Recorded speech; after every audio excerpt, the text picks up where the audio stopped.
Hello and welcome to episode 255 of the Awesome Comics Podcast, the place where the small press makes one hell of a big noise.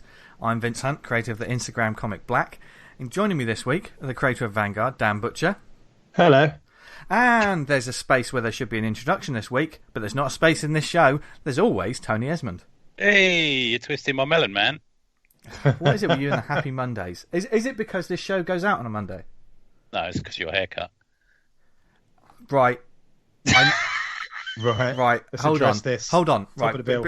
Right. Before I'm about to kick off, but before I do that, this week we have another guest, and we're excited to be joined by the creator of the webcomic Stutterhugs, The Shape of Things, and the series Hex Vet from Kaboom Comics. It's Sam Davies. Hello. Hello. My hair's very dull. Sorry. No. Never. Never. Yeah. Sam's already my favourite guest because she said I acted quite professionally at a table at a convention once, which is no one's ever said that before. And immediately me and Dan don't trust her. Yeah. I'm a shill. I'm a corporate shill. I tell you who is something, and that's Tony. What are you talking about? My hair? Well, when you put your picture up with your shaven face, you looked a bit like Shaun Ryder. Right. Apologies, everyone, that this is going to happen so soon, but fuck off. I did notice that Joe Glass said that's the haircut he wanted from the 90s. Yeah. God. Look. I'm sorry, folks. I'll take it back. If he said that, I'll take it back. my hair's getting longer, and do you know what? I'm just going to let it grow. And then I don't think it was so much your hair. I think it was the shock of seeing you without a beard. Yeah, it was the I'm beard. going to say that's what it was. Yeah. Yeah. Because I saw it and I was like, there's something not right about that. And I was like, oh thanks, dude. It's my face. Yeah. You've got a lovely face. Yeah. It's a great face. Was a great beard. Oh, yeah. What did I say to you when you showed me it on WhatsApp? I said, get yourself straight on a dating app now, my son. That's what I said. Oh, dear. And it all makes sense why I never really post any images of myself online. It wasn't a kinky afro or anything like that, was it? No. Oh, perhaps I should have a different haircut in every picture. If I had a fine collection of wigs, I could make a series of it. Anyway, but enough about my grooming process. We are here to talk about comics, and it's another wonderful week of comics. I think this week is it the big two are starting to release again? People are going to start releasing. I've been told to fill out because I'm with that comics box toolbox thing, and they've said fill out your thing and you'll be getting a delivery this week. So I'm not sure exactly what I'm getting though. Don't know. I mean, if it's one of your sort of orders, you'll be getting everything. Yeah, it was £143 the next order I put in. Oh, bloody hell. Jesus. Is that not pretty much the entire Marvel DC? Every single one? There was a hardback and a couple of other things in there, so sort of, yeah. So it's addiction, isn't it? It's addiction. It is. And you know where you can find really good, reasonably priced comics? Where's that, Tony? Comic House. Yes. Comic House, yeah. Yes. Oh, yeah. Our lovely sponsor. That was beautiful, Tony. Thank you. Our lovely sponsor is Comic House. They are the indie comic marketplace with a difference. If you go to comichouse.com, there's lots of people that list their books on there. And if you, like, for instance, if you self-publish, you can list your book on there for free, start selling your hard copy straight away. But the big thing we're always pushing, and they want more and more sort of creators on there and more books on there, is the Comic House app. It's brilliant subscription service, like £3 a month. That's the price of. Actually, that's just the price of one digital these days. No, Yeah, and the rest. And the rest. And for that, you get access to an enormous library of digital indie comics that you can read whenever you want. And like, what sort of stuff is on there at the moment, Dan? This week we've got spare keys for Strange Doors, the Enlightenment Gun, Galaxy Grappling Alliance. Strange Keys thing. That's quite good. I quite like that. Oh, nice one. Yeah, a little twisted sort of magical realism thing. Yeah. We've got Broke Down, 4 Dead Bodies, and El Marvo issue 1, which there's been some fantastic feedback for. So thank you for everyone who's written a review for that. That's top of the charts, isn't it? It is, yeah, number 1. Yeah, look at that. Millionaires. I worked on that, so. We need a recording of Dan going, I made this. I've been using the ComicHouse.com website for a good while now, and I didn't realise there was a button here you could click, and it says new releases on the app, and it gives a breakdown of. Well, there's that column in the app, isn't there? That's what I tend to look at. But I think these ones are like newly submitted to the app, and they haven't actually gone on the app yet. So there's stuff. Well, I say that there's the John Tucker book, Portal Comics Anthology, Surrealsville, another issue of Surrealsville, Petrichor from Gareth. I heard that Gareth was putting that on there. Yeah. Oh, nice one. Yeah, if you do self-publish, it is worth putting your stuff on there. Popping it on there. Yeah, why not? Yeah, you may as well, won't you? Yeah, especially these times. Yep. Just before we started the show, Sam was talking about maybe one day putting something of hers on there, which we might talk about in a minute. It's well worth. Good read. It's 100 pages long. Oh yeah, well worth money. There you go. Yeah, exactly. £3 for 400 pages of comic. That's not bad. I can retire. Yeah. Bloody hell! Just imagine being able to retire after a comics career. Anyway, but the Comic House people should, because they should make all the money in the world from this, because they're doing the work of the Lord. I was going to say. Jesus Christ! They're doing the work of the What's Lord. happened to you since you had your beard shaved? I don't know. I'm a born again. Oh my! Like Daredevil. You said I look like Daredevil. I did say that. When Daredevil stops being like all depressed and living in alleyways and stuff, he shaved his beard off. Is that what's happened to you? Yeah. That's essentially what I've been doing. I used to live in alleyways. Yeah. He used to get beaten up by Santa, that sort of thing. Yeah. Did that really happen to Daredevil? Born again, yeah. Santa beats him up. Oh, right. Breaking news on the Comic House website, you can click a button that says include Triple X Comics. I tell you what, it's the whole amazing. New world. Dan Butcher is just discovering everything this week. This is how websites work. Have you been on that website before? He's got loads of comics on there. Several times. Yeah. For years. But you guys should go onto that website, comichouse.com, find out more about the 14-day free trial. I believe there's an extra month if you use the code Stay Safe as well. So whether you're a creator or you're a reader, just go to Comic House, and there's just great indie stuff on there. So and thank you for sponsoring the show, guys. Yeah. I would say if you're a creator and you got your titles on there, it's good to make an effort to get people on there to read your comics, because that generates income for you. Gets more people reading the comics. Yeah. Everyone's a winner at that. More income for everyone if we get more numbers on there. That's the thing. It's that community-driven. You know. If we get people on the app, and then they start jumping around looking at the other titles, and before we know it, we're more readers. You only got to read one comic a month, and you got your money's worth. Yeah, and they've got like that top 10. I mean, it's not all about the bestsellers, but it's just people. I've seen people post online. Oh yeah, it's great to see my title in there. It just gives you a little boost as a creator, doesn't it? Yeah, it does. Yeah, cool. Yeah, it does large. Yep. Yeah. Does large. Look at you. You're so streetwise, Tony. Yeah. Pills, thrills, and belly aches. What's that? Title of the new album. Yeah. God.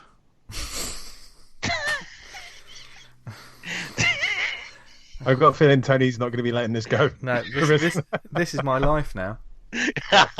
Happy Monday's references. Yeah. The strange thing is... I was going to say, I've got a little story for the pod. Oh, after our podcast, hang on, Sam. Hang on. This will get dirty. It's not too sexual. This one, sadly. Okay. We did the podcast on martial law, so I thought I'm going to buy the collected edition that you talked about, I bought it off a chap on eBay, who's kind of like a seller, and he said, "Oh, was everything okay with it?" And I said, "Like, this is the best packed graphic novel I've ever received in my life. It's amazing." Like, he could have dropped like an A-bomb on that, and the comic would have been relatively okay. How did he pack it? Because it was kind of like, it a hardcover? Was it hardcover? It was like encased in like a cardboard, and then it was kind of like suspended in like a plastic wrapping, so it kind of moved around, but didn't bang. And then it had bubble wrap on it, and then the envelope. And I was like, "That's amazing." So I'd said to him, like, "That's the best," and he was like, "That's the best thing everyone's ever said to me on here." And I said, and it started a friendship blossom. And I said, "Yeah, I've got this because we did a podcast on martial law. We're going to maybe look to do some more." And he went, "Oh, I'd love to hear it." So I'm going to send in the link. And now you get married. He said, "Do you ever go out for a drink or anything?" Or go for a drink? Go for a drink. What? No, it's fine. All right then. No. He's like Alan Partridge in the garage. Yeah, Alan Partridge. You'll end up putting a sausage in a cup of beans with him soon. Oh dear. That isn't a euphemism, by the way. No, actually. Fucking hell. Oh my god, I've got an insight into your sex life and it's worrying me. No! Oh, God. We have a guest. Actually, normally they just join in and pick on me. So, It's already started. I would never. Never. look, you know I don't trust you because you said Tony was professional. She's double agent. Yeah. Yes. When you least expect it. Yes, well, we first, we both, me and Tony met Sam at Thought Bubble last year, albeit briefly. Didn't get a chance to check out your table. How did you find Thought Bubble last year? It was really good. I think because like Hilda was kind of the featured thing, it was like really handy for me because Hexvet was kind of enough similar in that sort of vein that I had loads of like Hilda cosplayers and parents coming over and kind of being like, oh, this looks interesting. So I think it was a good year for me to go again. Whereabouts were you in the halls? I was in the all ages section. Okay. So it was like the last little hall at the back, which had the little kids activity section as well. I know what you mean. Yeah. Yeah. What was It that? was fun this year, wasn't it? Last year it was a great event. Yeah, we had a blast at it. Yeah. I mean, that's quite interesting. You say you were in that section of the Thought Bubble because, I mean, we've talked about Thought Bubble quite a bit on this show, but we haven't spoken about that section because obviously with this show, you know, all ages. Do you know what I mean? ages. Yeah. But You couldn't enter like vampires. You like fell back. Oh, we've heard about you. Get out. But what is that sort of area like for a creator and the sort of like, you know, that community of creators at a show like Thought Bubble? Well, it was like it was a really good vibe because definitely like my table lineup made sense for like a parent looking would be like, oh yeah, I think I can walk down there without danger. Like I don't see boobs or anything. No severed heads. But I think the main problem, but I know that the guys at Thought Bubble definitely took this feedback on, was just that it was hard for everyone to get to that area without going through the extreme violence comics section. Oh, I see. Right. Yeah. Okay. Yeah. Yeah. But otherwise, I think it was a good idea to have us in one area because obviously, if you've got little kids, they get tired so quick. You've got to take them to something interesting, or they're like, "I want to leave straight away." Yeah. Yeah. I mean, where would you think the best place for that sort of area? Do you think it's near the front, near the beginning, or The exact front doors? No. No, I think maybe just having a way for people to walk, kind of bypass that quicker. But I don't know. Obviously, like they've got a lot to kind of work out. But I mean, it still worked pretty well, to be honest. You know, we weren't bored in there. So yeah. And how well did Hexvet went down? Is that the first time you've had Hexvet? Because I know you've got like 2 trades of that now through Kaboom. Yeah, it was because I've been to Thought Bubble to table only once before, which was the last year that it was in the Armories. Right. It's quite a long time ago, and then I kind of was really busy and sort of didn't feel like I had enough to bring, so I kind of waited until I had like a bunch of things to hassle people with. Yeah. I think that's the best sort of plan to have, though, isn't it? I think if you're going to do one of the bigger shows like a Thought Bubble or an MCM, is have something to bring. I think some creators just feel like they should do them all, but I don't know. Sometimes you shouldn't just go to a convention just because it's a convention. Does that make sense? I mean, yeah, I think it depends as well, because obviously for a lot of people, I think they go just because the community's really nice to kind of catch up and see people. Like I definitely get a big like lift out of chatting to people I haven't before, but it's just the expense really of travelling about. Yeah, we don't make enough to make it like a hugely monetarily, financially sort of advantaged thing to do, is it? It's just for the fun of it, really, isn't it? Yeah, exactly. Yeah. So what was your journey? I mean, Thought Bubble was obviously when we met Sam, and she passed over a card for Hexvet, which immediately looked, because the problem with Thought Bubble is it's a book that was right up my street, and I've talked about it on the show before because I purchased a copy myself. But before that, what was your journey to that stage then? What did you start off doing? Because you started with webcomics, did you not? Yeah, I pretty much started off reading webcomics as well, so I've got a really backwards view of of comics anyway.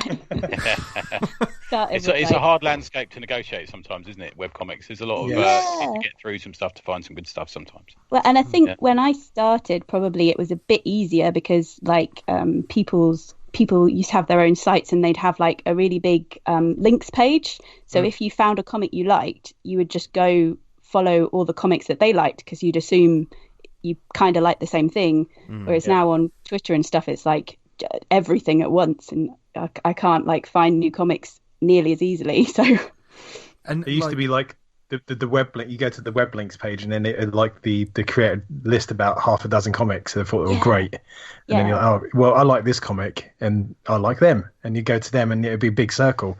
But now, like you said, that's all kind of gone, which is it's a shame, really. But do you think like having there's like an extended, there's even more networks of web comics, you know, whether it be Hiveworks or Spider Forest and all of this stuff. Do you think things like that have completely changed the landscape as well of web comics? Well, I almost think like they're trying to kind of bring it back to how it was, because sort of the problem is because everyone kind of like, I know I'm just as guilty. I go on Twitter and if anyone mentions a comic, I might look, but otherwise, like especially now I'm freelancing, I just don't have the time to like go and look properly for new comics. Like especially when I was working in an office, I spent like 4 hours a day browsing comics. That was great. So yeah, I think they're good. They're kind of trying to kind of curate, which is helpful because saying you like comics is like saying you like movies, isn't it? You got no idea what that even means. It's just means. a medium, isn't it?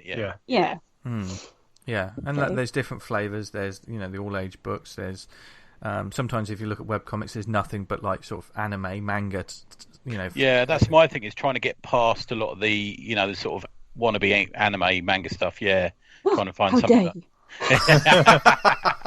There used to be sort of like a bit of a bar for entry, just the ability to make your own site and just have the technical know-how to put a comic up. But now people are so savvy with that. There's like literally anyone can do it. That's why there's no bar regardless of gender, sex, age, race, whatever. Anyone can make a webcomic and go for it.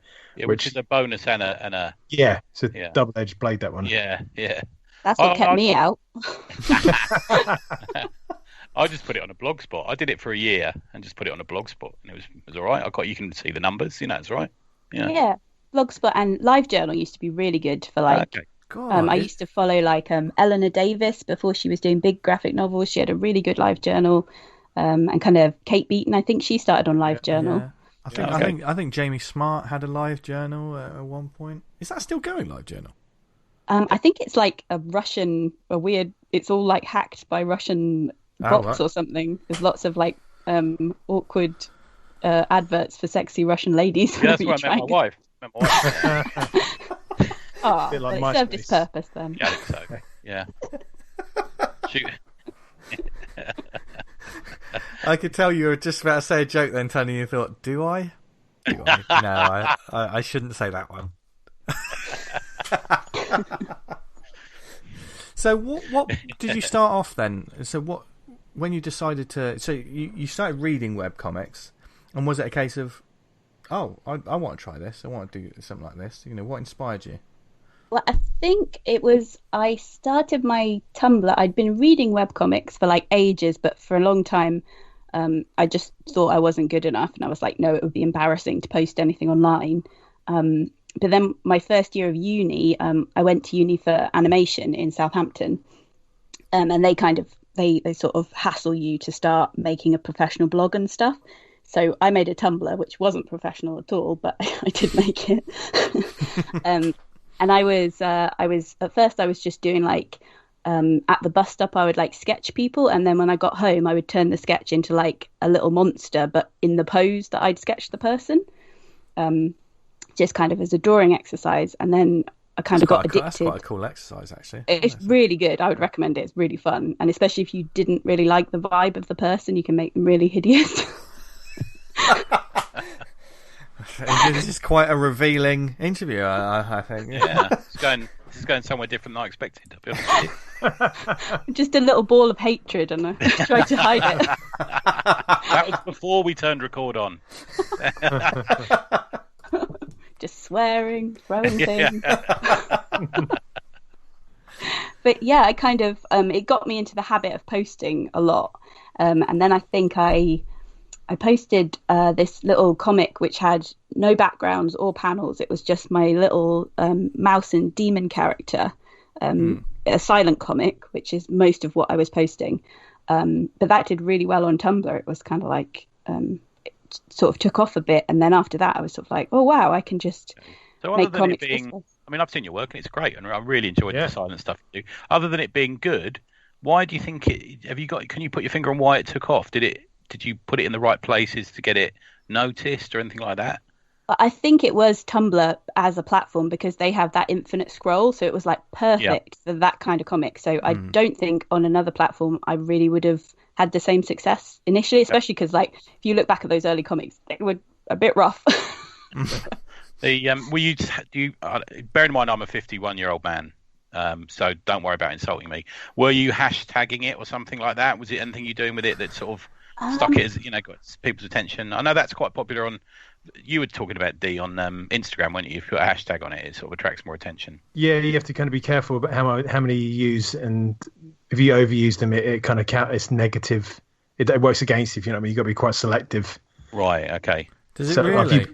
If you put like 20 hashtags, you'll get bumped down because you're just spamming. What's the optimum? I think the number? optimum last time I checked was about 5.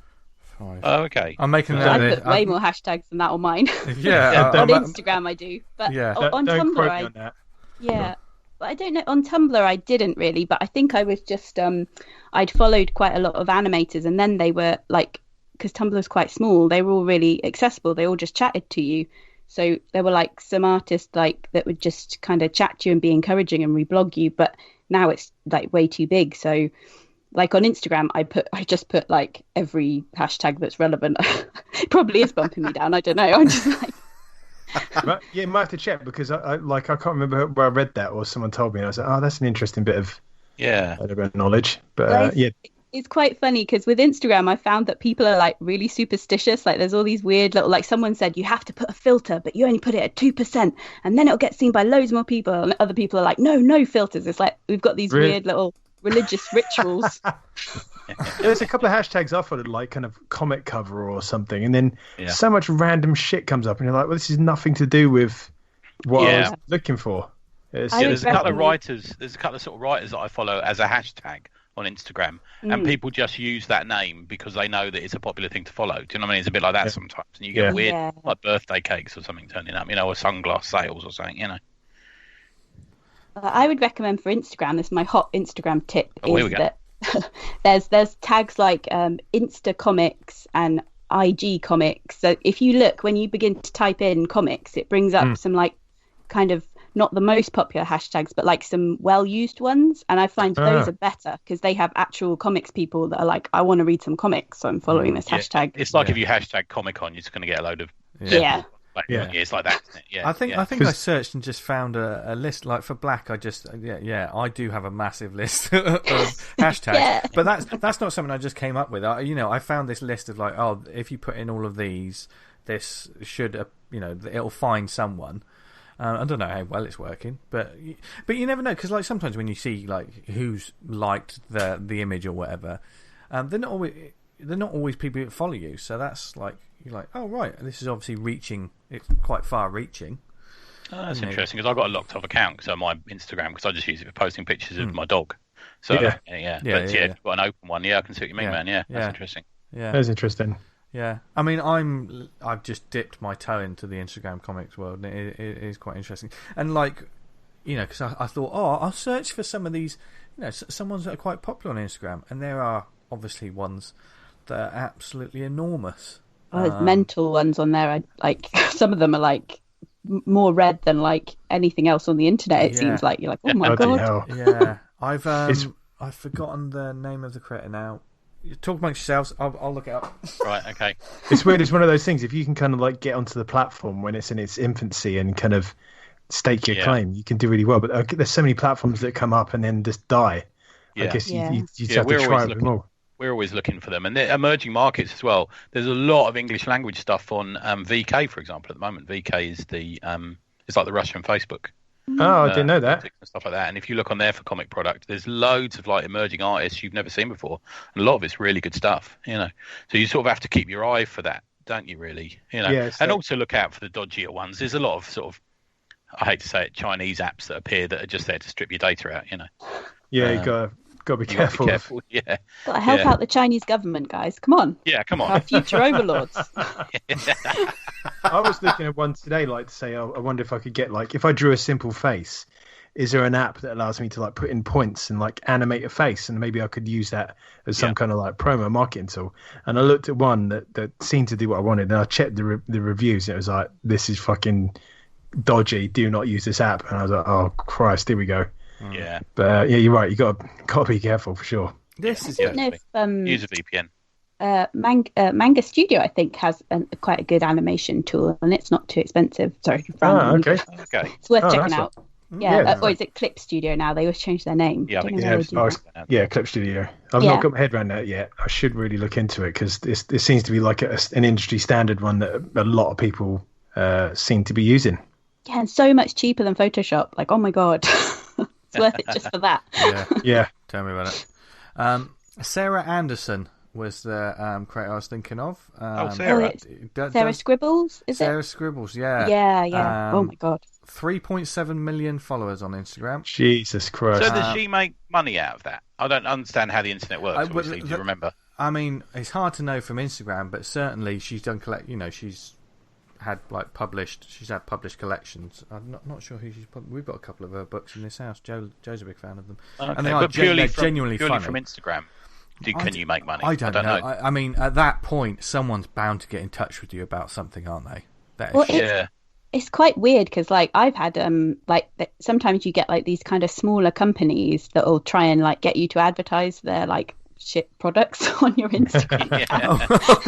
Like they'll be like, we'll send you 3 jumpers if you post about it, and I'm like, I don't want your jumpers. Yeah, go away with your jumpers. But they don't really want to give you. Yeah, they don't want to give you money either. They want to like give you some merch, and like, what has some jumpers got to do with comics? Yeah, how am I going to eat on jumpers? Yeah, exactly. I know some of the pen, like if you like artists who draw like in pen and pencil and stuff, they've had like stuff sent to them by the big pen companies. Like the markers they used to do comic covers with. Those fucking things. People have been approached by them. Be more relevant. Yeah, it's likewise to a basketball player getting a sports shoe deal. Do you know what I mean? Because whenever they're playing, people will be wearing that shoe. So I can understand if someone's like, and also if you've got good pens, hopefully the artist will be like, wow, I like these pens. We love pens, don't we? We all like pens. Oh, I love a pen. But isn't there a discussion to be had somewhere amongst this of it tends to be a younger person's market, the Instagram comic possibly, and yet there's always a squabble going on seemingly on Twitter about people who are asked to work for exposure. But isn't that what these guys are doing? Aren't they taking advantage of that and hopefully sort of piggybacking off that into getting commercial deals and stuff? Yeah, I guess they are working for exposure. Though. But you're not working for someone else's exposure. You're doing what you want to. Like, I think that's the thing. You're drawing your stuff and hoping someone likes it rather than somebody else telling you what to draw and not paying you. Yeah. Or is it the same as someone saying, I'd publish your comic, I can't afford to pay you in this anthology? It would be for exposure. Isn't that the same? Yeah, I can understand where you're coming from there. I guess you got... I don't know about you. I'm totally against working for exposure. I think if it's the right place, it's useful and it can be quite fun to do. I agree. But I think it just seems to me that's what kind of these canny kids are doing. Who look at me sounding old, but they're doing stuff and they're getting noticed and people are hiring them. And you're the prime example of that. To be fair, do you know what I mean? Yeah, I think it's you have to know what you're willing to do and what you're not. It's kind of don't let the person be like, if you don't do this, you're going to miss this big opportunity. Be like, oh, I don't really want to draw your comic about roller shoes or whatever they want to draw a comic. Make a note of that, roller shoes. Hold on. I sent you that last week. Right. My roller shoe comic. Dropping diamond ideas here. Right. And it's to be sensible and to have an eye on being taken advantage of is always right. Yeah. Yeah. Exactly. Like I said, if you've got your kind of work in an anthology, so you got in the 2000 AD one, Tarjaz. Yeah. That right? Yeah. That could lead to something going on from that because And there's nobody making big bucks out of that book. No. It's for fun, and it's you want to do it for fun, but it'll get you exposure. Yeah. That's isn't it? it shows you can do it. It shows you can work with other people. Yeah. And produce a comic at the end of it because I've said it many times. A lot of people talk the talk about making comics, but walking the walk is way harder. And if you can get a comic out there, like fucking hats off to you. And it's all down to the individual, really, isn't it? If you're happy doing it, no matter what anyone says, it's what you're comfortable doing. And individual circumstances, isn't it? Exactly. Yeah, but at the same time, just be careful and don't let anyone take advantage of how nice you might be about something. We've all encountered that, and the small amount of popularity we get from being a host on this, we've been taken advantage of in the past, And we always go into it with our eyes wide open, thinking we know what's going on, but end up. I don't want to go into it. Oh Christ, why are we doing this? It's like that, isn't it? Yeah. Still too painful. Oh dear, but I mean, we've talked about like your webcomics and stuff. Was it Stutterhug? Just so everyone knows. Did you start with Stutterhug? Yeah, I realised I made a name that everyone is like, what is that? Shutterhug? Stutterbug? What is it? Like, no one can ever remember it. But also at the same time, no one else has that name, so you could use that for everything, can't you? If your websites, your email, whatever you want to use. You must get, that's a Stutterbug creator or Stutterhug creator, or the people. I get the first one. Yeah. I don't know. I'm thinking idea. Yeah. But you get the Stutterhug. I've seen them online. There's a little catchphrase there, isn't it? It's a little popular. People remember it. I certainly remembered it from friending you on whatever it was we friend each other on Twitter, I suppose. Yeah, like I think it helps because I do like. I keep starting new projects constantly, so it helps to have one place that people will know what it is, like separate from just a single web comic. Like I call my silent comic Stutthug, but people kind of accept it as like any random comic-y thing I put on there. They're like, oh yeah, that's also by you. It's less of an ongoing sort of narrative thing. It's more like just exploring. I hate to say brand. We hate to say brand, but it kind of is, isn't it? Is it a little bit? Yeah, I think so. I wish I was a bit better at it. Like I say, I should stop starting 1,000 new comics. But yeah, it helps to have a central name that people can remember, even if they can't spell it or say it.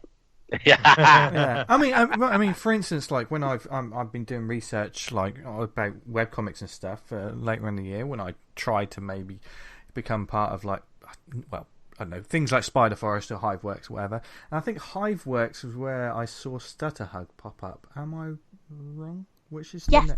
Oh, that's good that the adverts are coming up there. Yeah, I wasn't sure it was there was also like front and center on like the homepage. I was like, these ones would be interested. But I don't know whether that's factoring in because I've looked at Sam's comics before. Do you know what I mean? The weird algorithms that computers I'm remember. not sure if they have algorithms on their site or not, or if it's like because I think they put you up the ranks if you've updated recently. I think they do it a bit more sort of logically. But they made a website for me last year, so I finally have a website separate from like a Twitter and a Tumblr. So I'm kind of working with them in kind of a sort of relaxed way. That's really cool. How's that like? Because I mean, Hiveworks it's a lovely looking site. I know we've spoken about Spider Forest before, but what's it like dealing with those? With them? So far, it's been pretty good. Like they've been really helpful. I think it's especially for people who kind of don't know how to build sites, which I do not, and kind of also if you look at the kind of comics they share and you can see like those audiences would be interested in what I'm doing, I think they're good. I think you need to find the place where you can see like a lot of comics you would want to read and a lot of comics that your readers already like, because that kind of helps you. It's no good like putting your really sort of ultra violent comics on Hiveworks. I don't think. I mean, some of them are quite violent, but they're sort of sparkly violent. Sparkly violent, love it. Yeah. It's like you need your market or your genre or whatever you call it. But sparkly violent. That's like Vince's Sunday Night. Yeah, that's a good or name like for an a Anne comic, Rice actually. Vampire Day, I say. Oh yes. Right. Okay. You want to do this now? You want to do this now? I do. Right. Okay. Ding. Ding. Right. Now, how did this come about? Was it on our recent show where the Anne Rice vampire books? Yeah, I think it was because you were talking. I was listening to your podcasts, and you were. It was the episode with the creator of the Rattler, which was a really cool comic, which I bought. I love that. Yeah, Jason McNamara. Jason McNamara. And I was enjoying the conversation, having a great time, and then suddenly, out of nowhere, we attacked Anne Rice vampires. Like, I was like, what is this? Oh, this will not stand. And that's the only reason Sam's on the show, to actually fight us over this. Like, Fair play. I will right to reply. Yeah, exactly. And I will say this from the bat: never read any of them, so I honestly can't talk. I've seen the movie and I've read a couple of the rather poor comics, but I haven't read the novels. I'll be honest with you. Yeah. I've only read the first one.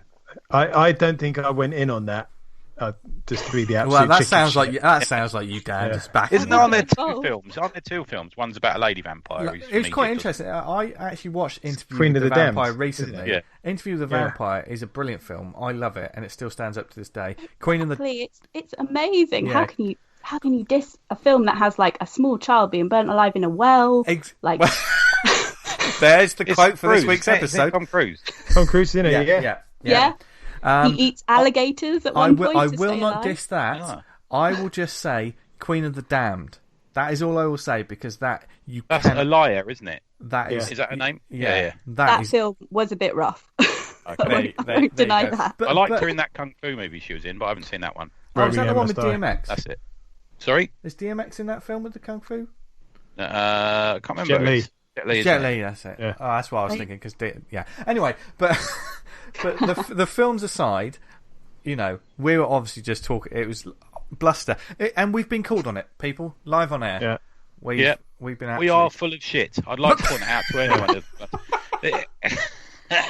That's why I wanted to bring it up, because I was like, I bet they'll straight away backpedal. Yeah, They've got no leg to stand on. Yeah, you're ready. This will not stand. Yeah. If it was Twilight, I might have stood up for maybe 20 seconds longer, but yeah. Yeah. Well, I mean, the Twilight is completely different. Yeah, I watched one of the Twilight movies. I think I made the mistake of watching the last one. I read a couple of pages of one of the books, and it's not well. There's a big written. fight in the last one, and then eventually she goes, "Oh no, it was all a dream or something." Is that what happened? That's what would happen if it did happen. It was just dreamt it or something. He did like in the Sherlock Holmes movie where he's like, I could do this, and then I'd win. Yeah, they do that basically, and then the vampires are like, oh, you're right, you'd win. Let's all go home. And I think it's because that scene didn't exist in the books, but it would be quite a boring film if it didn't have anything like that. It's a technique that Martin Amis uses in a lot of his novels as well, I think. I made that up. I was going to say, I don't think she uses that technique. I'm not sure if she uses any techniques in those novels. Doesn't she use like one whole chapter's blank pages, isn't it? Because she has a boring time or something. Is that right? I don't know. Famously? I have to be honest, I did not read those because... I was told that. So there's a bit where he goes away or something. Who's the sexy vampire man? He goes away. I love the fact that we've, after 250 odd episodes, we're finally getting to the Twilight discussion. Well, I've nuked your reputation straight away. Yeah. He goes away, and because she's so bored, the chapter is blank pages. Well, that's quite art house. I quite like that. Yeah, it's a little bit, isn't it? Yeah. She's just like, I can't think what to write. Who cares? I mean, I hope she didn't get paid the same amount for those. She's had so much cocaine after all the money she made off the first book. You know what I mean? It's like, I take that back, because she's not on cocaine. Well, the thing is, like, they're actually she's doing new books, and it's, I think, well, correct me if I'm wrong, Twilight fans, I never thought I'd say that sentence on this show. But they will correct you. Yeah, and they will. They don't listen to this show. I think it's the story of the Twilight films, but it's from his perspective. That sounds boring as F. Isn't Twilight a spin-off from something, and then they did 50 Shades of Grey, which is a spin-off of that? Oh, so like someone's gonna make a spin-off of 50 someone Shades. did saucy fan fiction of Twilight, and that morphed into 50 Shades of Grey. Yeah. Vince, you read 50 Shades, didn't you? It's my autobiography. No. No. Not quite strong enough for V. No. I mean, I have a shelf of Mills and Boon that would blow your mind. But we're getting off topic. Anne Rice, Bubbles DeVere. Come on, Bubbles DeVere. Here we go. But to be fair, like that, they've done that. That lady who did the the 50 Shades stuff, that started as an online fanfic, and then she got so much interested in it, it generated, it became Well, she real. doesn't have to work again. Yeah, It's so like making a webcomic. start making a webcomic. Exactly. Yeah. Bring it all back. Woo! Oh dear. No, but in all seriousness, I'm not going to slag off the Anne Rice novels. I haven't read any of them, but I presume they're good. Have you read? Actually, we're saying all this. Sam, have you read all the books? I've only read the first two, to be honest. Oh, dear. But they were pretty. I was like, it's not that they're amazing. It's just that they're definitely not soft. You know what I mean? It's like it's not like they're flippy floppy, sparkly vampires from like Twilight. They're pretty gruesome vampires in parts. Yeah. Okay. They just have good hair, and there's nothing wrong with having good hair. There's quite a few comics made. Yeah, of them, tell me about it. Yeah. Anyway, back to the comics. Look, Nearly went off topic. Yeah. Well, we're all still friends. I think we're okay. I think we're going to be okay. Move past it. Yeah. And back onto the webcomics. Because one of the interesting things, and this is a type of storytelling that I thoroughly enjoy reading as well, and I think it's quite difficult, is you're a fan of like silent storytelling. Well, I say silent, there's no audio, but like without any like text or word balloons or is Stutterhug like that as well? Because I know that you've got a book called The Shape of Things, which is a longer form sort of story, isn't it? Yeah. Like Stutterhug was kind of like a load of like short comics. They're still all up on my Tumblr and like on my website. They're kind of like all standalone little silent comics. Yeah. And The Shape of Things kind of grew out of that, because I was like, I wonder how like far I could take a silent narrative without kind of the readers being like, I don't understand what's happening. We need some words. And to be fair, I mean, like we said earlier, there's 400 odd pages of it, so I think you didn't find it difficult to do the narrative, I guess. Jesus went Christ, on. You've got 86,000 followers on Instagram. What are you doing on this show, honestly? So I think you should definitely put lots of hashtags. I think we've settled that one. Yeah. Lots of hashtags. Yeah. D. Bridge was talking out of his anus once again. Although I don't know, because Instagram seems to change from day to day. Like it is like a weird magical like thing. You toss comics in and then like say a little prayer and see what happens. So you can see why people employed full time in marketing to kind of get their heads around this, and it seems to be something that continually changes. Yeah. It's fucking bonkers. It's like when stories came out and suddenly that was the most popular thing and all that sort of thing, isn't it? Yeah. I'm very impressed. I thought, I'm going to friend you on Instagram, because obviously I'm an old bloke who knows about Instagram. I'm an old, and it's I thought, fucking hell, you got thousands upon thousands of fans. You're the big deal. You're a big deal, Stutterhug. I've decided. Well, it's interesting because I joined Instagram like a while back, but I didn't use it.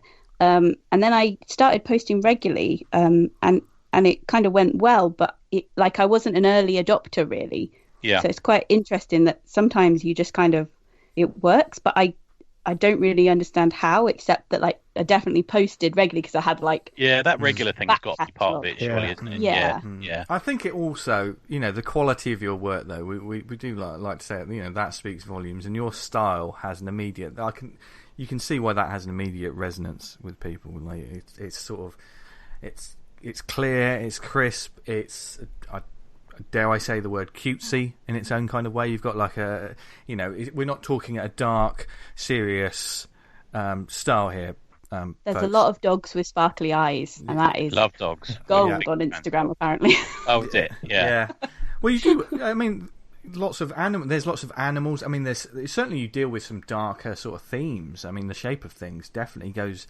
There's some real, in the best kind of way of like children's stories or kids' cartoons or whatever. Some of the best ones, they always go somewhere dark and something weird, and something that will scare kids a little bit. Yeah, I think you've got to do that with kids. I mean, from everything from this sort of thing to 2000 AD to comics, is you've got to make it. There's got to be tension. There's got to be jeopardy, isn't there? I think Yeah. Definitely.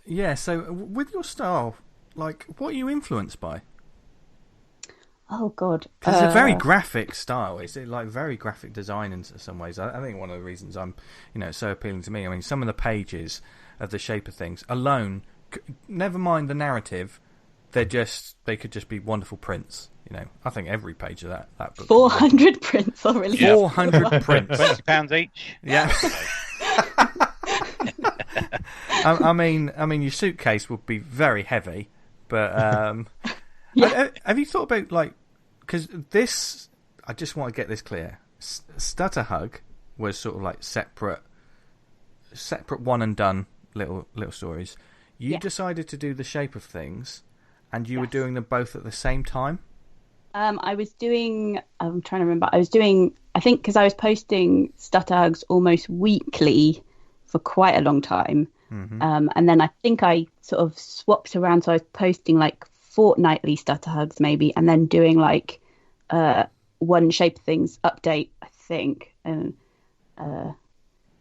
was I doing that? I think I was. But it's actually The Shape of Things has been on hiatus for a while because I couldn't keep that up, surprisingly enough. I was really tired, but as a hiatus, but as what you sent us, you were doing it from 2017 to 2020. I'm guessing it's on hiatus for a bit, but folks, there's a lot of it to read. Yeah, there is. Yeah, I sat there scrolling through it. Yeah. Yeah. But at least it's quite a quick read because it's silent. I always think I don't feel as bad dropping that on people as I would if it was 400 pages with words. I think people would be like, not right now, thank you. Yeah, that's true. That's true, actually. There is a definite sort of, if you had a printed book and a 400-page Alan Moore book, you're probably like, I can't do this. Yeah, you're like, please club me to death with it instead. I can't. But you still manages to say quite a lot. You get the story, and I think there is a flow to it, and I think that's quite challenging because when we say silent, it's not just that, but you're dealing with white backgrounds, isn't it? It's very very stark. I mean, what inspired the story? Well, I think it was a combination of because I was doing animation at uni, like I said, and when you animate, a lot of the time you animate the characters separate from the backgrounds. So it was something I'd been thinking about was you can tell most of a story just with the characters and the backgrounds kind of enhance it. But for something you need to do quickly, a lot of the time you actually don't need them. And especially if you're still learning, because I think learning to draw characters well stands you in really good stead. And then once you've got them kind of working well, you can start to build in the environment. I mean, obviously backgrounds are great and I love them, but for me, I was kind of intimidated to do it all at once. So I thought, right, I want to get really good at gesture and expression, and I think I can tell stories with minimal backgrounds. And with The Shape of Things, I kind of put them in slowly as I went, so they kind of, you start to get some environmental details, but they're kind of few and far between. So it was all kind of seeing what I could do and what would work or what would be sort of too boring. Your focus is totally drawn to the characters as well in that, which I really like. Yeah. And I think we talk about it a lot, Sam, is that if you can tell a story without words, it works for certain stories and not for others, but for this sort of story, it works perfectly, a silent story for these characters, because you've got that facial acting thing going on as well.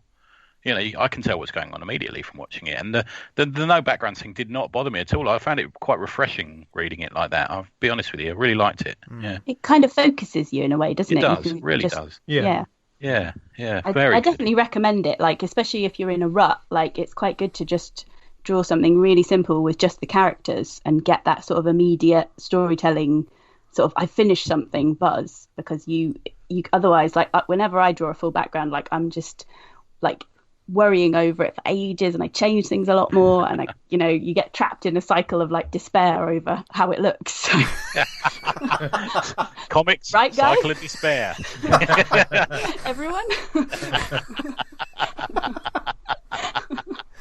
Yeah, it is so true. I mean, this would be a lovely print book, though. It would be gorgeous to have it printed. But you were just literally I guess, just doing the story for yourself.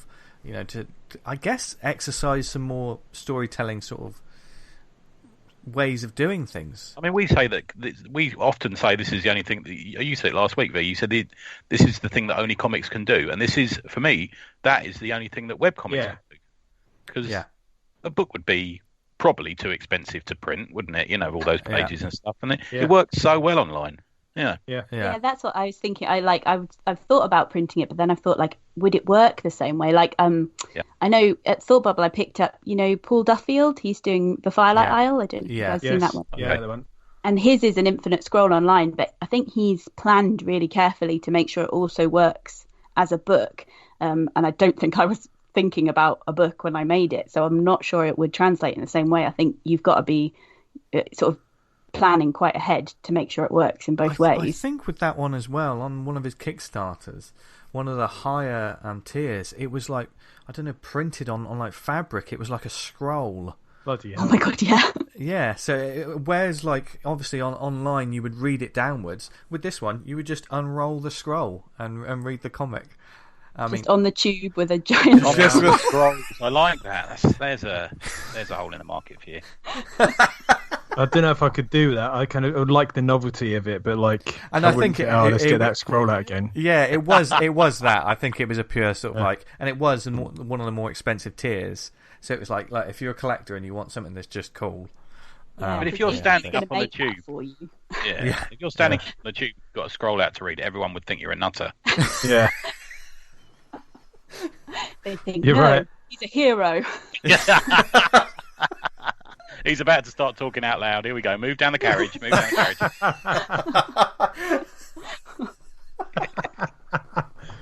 I do the crazy look out the window, like, don't touch me. I'm mental myself. A go-to move, guns. Yeah. Oh, dear. So the shape of things, obviously, how did you find people? Like, did people find that through Stutterhug? Was there any, because it's a new story, isn't it? So I guess. Well, it's actually it's in a bit of a weird position, which I don't know if I'd say I'd regret it, but it was sort of because it's published exclusively through my Patreon or through Tapas, their premium app. So it does actually make a little bit of money every time I post it, but not like loads of money. And there's quite a few creators that do Patreon only exclusive comics, aren't there? Yeah, and I was kind of experimenting with it because I didn't really know sort of how it would work, and it's kind of been good, and it sort of teaches you that you kind of need a combination, because if you put everything behind a paywall, like, nobody's going to kind of do it, without seeing anything. So they're sort of like, I don't know what that is. I don't want to sort of spend money. But it's sort of gradually built up over time, which is quite nice. But yeah, it was on the Tapas app. A lot of people that have been reading Stutterhug sort of jumped onto it from there because they'd sort of already seen my stuff. So they were like, yeah, okay, I'll sort of... And the good thing about that is you don't have to pay for every episode. You can pay for like a couple and just see how they are. And then if you're like, no, it's crap, you just don't buy anymore. Much like some digital comics, I've thought that. I thought that about a lot of Marvel comics. Surely not. Yeah. Well, I mean, that's quite interesting. Obviously, we'll put links for Sam's Patreon and stuff, because I guess if you get new patrons, they've got access to everything that was there before. Yes, it's quite a good deal on my Patreon. It's probably better than Tapas. Don't tell Tapas that, but they can. I think it's if you pay $2, you get the whole archive basically, and I've put it all in one big post, so you can infinite scroll down and read the whole thing just for $2. So good stuff. Yeah, well, that's an afternoon for you. It does show the work ethic. We occasionally get emails saying, "Oh, where can I put my comic to make money?" Or should I just start a Patreon? How do I get people to, And it's not. You got to put the work in. Just years. You really have to. Yeah, it years is of crying. Yeah. Free money. I'll start up a Patreon and away we go. Yeah, you see that all the time. Yeah. And nothing happens. They don't put anything out. They don't put the effort in, and then they close the Patreon. It's all the time that happens. Yeah, and you can't give up with Patreon, because I have found, like, at first it feels discouraging if you kind of lose people or it's not doing much. But if you're consistent, like, people remember and they're like, yeah, it is worth it. So you just got to kind of be in it for the long haul, I think, for that. Yeah, good tip. Pro tip. Yeah, no, it is genuine. No, I was talking to someone literally the other day about it, and I said, you really, you're not going to just start a Patreon and start getting loads of money in. No. Yeah, so I mean, some 20-year-olds on Instagram do, so that could be quite disheartening. But but they have comics that it's like they capture the zeitgeist, so you can't expect you're going to do that. It's like 1 in a million might do that, and the others you've just got to work slow and build it up and sort of make sure you enjoy doing it first, because totally. you're not going to get paid. Yeah, you should never sort of say, right, I'm going to create this that's going to be like that. Because then you're already losing because you're trying to be something else. Because they've already got that, so why are they going to pay for 2? They're just going to pay for that one. Yeah, exactly. So how did this lead to HexVet and sort of like full-on printed comics with Boom? Look at you, old school. Kind of old school. Yeah, you've almost gone the opposite route. Panels. Yeah, how did it come to be, and how did you find that change in narrative storytelling? Well, it was quite interesting. I don't know exactly the sort of steps that happened, but I think what happened was, do you guys know Jocelyn Fenton, who does the comic Hemlock, the small press comic? I think I do. Yeah, I think it's like a Scandinavian fairy tale with a witch and a little frog. I've seen this. Yeah, I have seen it about. It's really beautiful. Like basically when I was at uni, I would go to conventions and just kind of buy her comics and be like, "I love you," and then run away. We've all done that. Yeah. We've all done it. But she very nicely. We've done it, to be fair. Yeah. she tolerated that. And when she wrote for Boom the one of the Steven Universe limited series after the animation came out. Oh, right. And I think she just kind of recommended me as someone she followed on Tumblr and was like, I think she could do a variant cover for you guys. So I think that was how I came to Boom's attention. And that's like the Steven Universe, for some of those people who don't know what it is, that is a whole fan base. Yeah, I'm like a budget Steven Universe in my style, so it works great. You're much better than that. You see a lot of people aping Steven Universe, but you're much better than that, mate. I see it all the time. We get submissions at Nobrow all the time, and we just go another Steven Universe submission. But no, yours is much better and much different. Well, Definitely. And I think also because like Rebecca Sugar, I think we're a similar age, and if you think about it, like if you read anime like and manga as a teen, and then you also loved The Simpsons, you basically get Steven Universe style, which is what we all did, all my age group. Yeah, I can perfectly see that. Yeah. And like Scott Pilgrim, like that's basically Scott Pilgrim as well. It's like Simpsons plus Japanese influence equals Scott Pilgrim. So yeah. Which is a great comic, but you can kind of see how my generation kind of got this weird influx of anime style, and then it's kind of just stuck, and younger generations have then seen that, and it's like a whole new wing of comics that's sort of been birthed.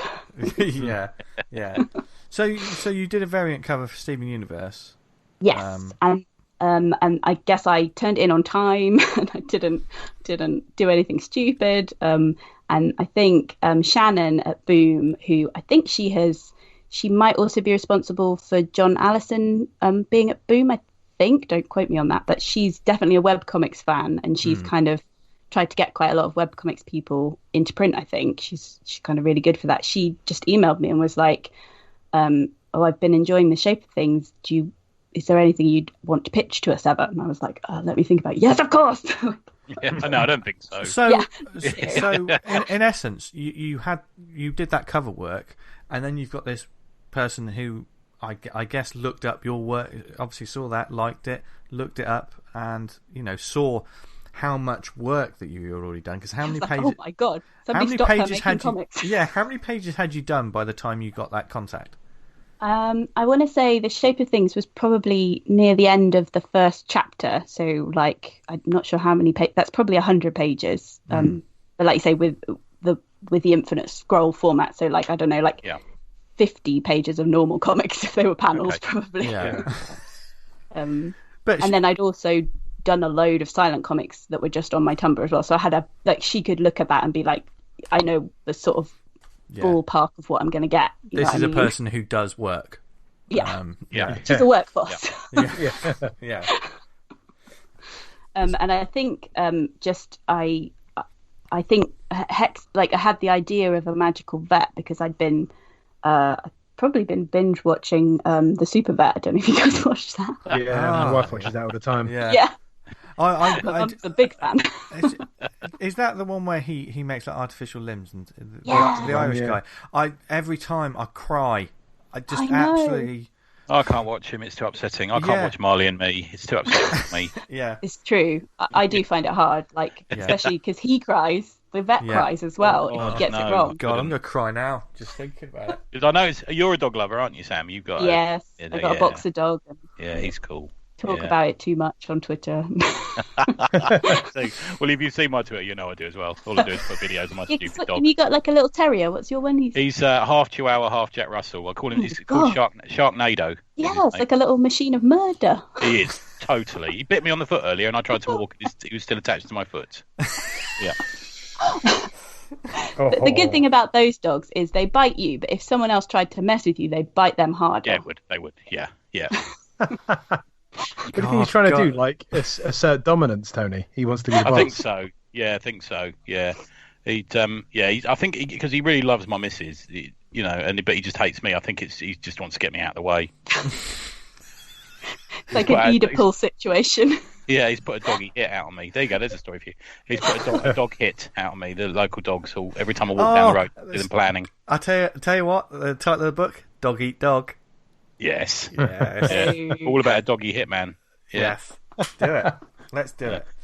Vince and his cat army and Yeah. We're just going to make animal books. I'd be quite happy with that. They're so good. It's like it's great because like everyone knows exactly what you're talking about. You all just get to talk about your dogs like they're your children, and everyone's happy. Yeah. I show them on Zoom meetings. They're always like, "I'll get Sharknado on the Zoom meeting." The girls at Nobrow love him. Always holding him up. They Great icebreaker if you've said something and then you're just like, oh, quick, shit, get the dog in. Yeah, and you know what I'm like if you've listened to this show. Yeah, happens a lot. So obviously when Boom said, "Oh, do you want to pitch something to us?" Like you said, so Hex Vet was in your mind at the time. Yeah, like kind of unformed. It was basically like because I have a notebook where I write like lots of like disjointed words which are kind of become Stutterhug strips.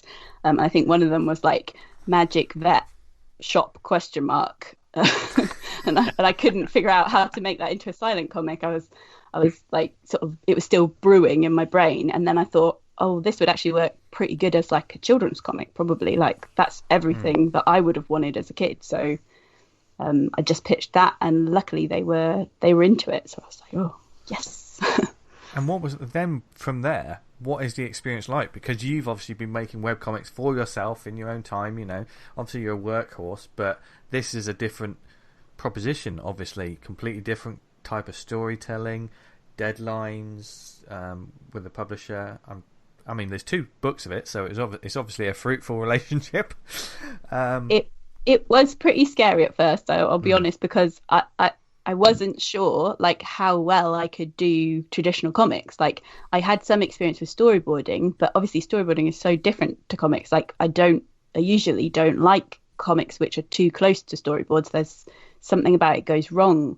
I'm not sure why it is, but it's a different set of skills that you need to adapt for. And I was like, I did quite a lot of thumbnailing and re-thumbnailing because I wanted it to read really easily and clearly, and just be like really accessible for kids. So that was what was in my brain the whole time. And nice. Luckily they were pretty supportive. I think they told me if something didn't make sense on the page, but luckily that didn't happen too much. And the deadline was quite tight. I think it was probably I want to say 8 months for the first book, but it was only 64 story pages, so it wasn't a really long book.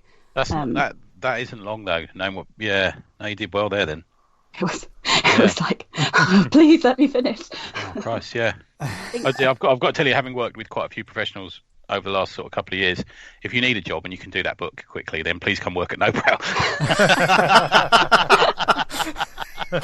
That is what I'd heard. I'd heard a lot from people that like, if you can get the book done, that's half of what the editor wants. Jesus like it Christ. could be just completely awful, and they're like, at least I've got something to work with. Like I can tidy this shit up.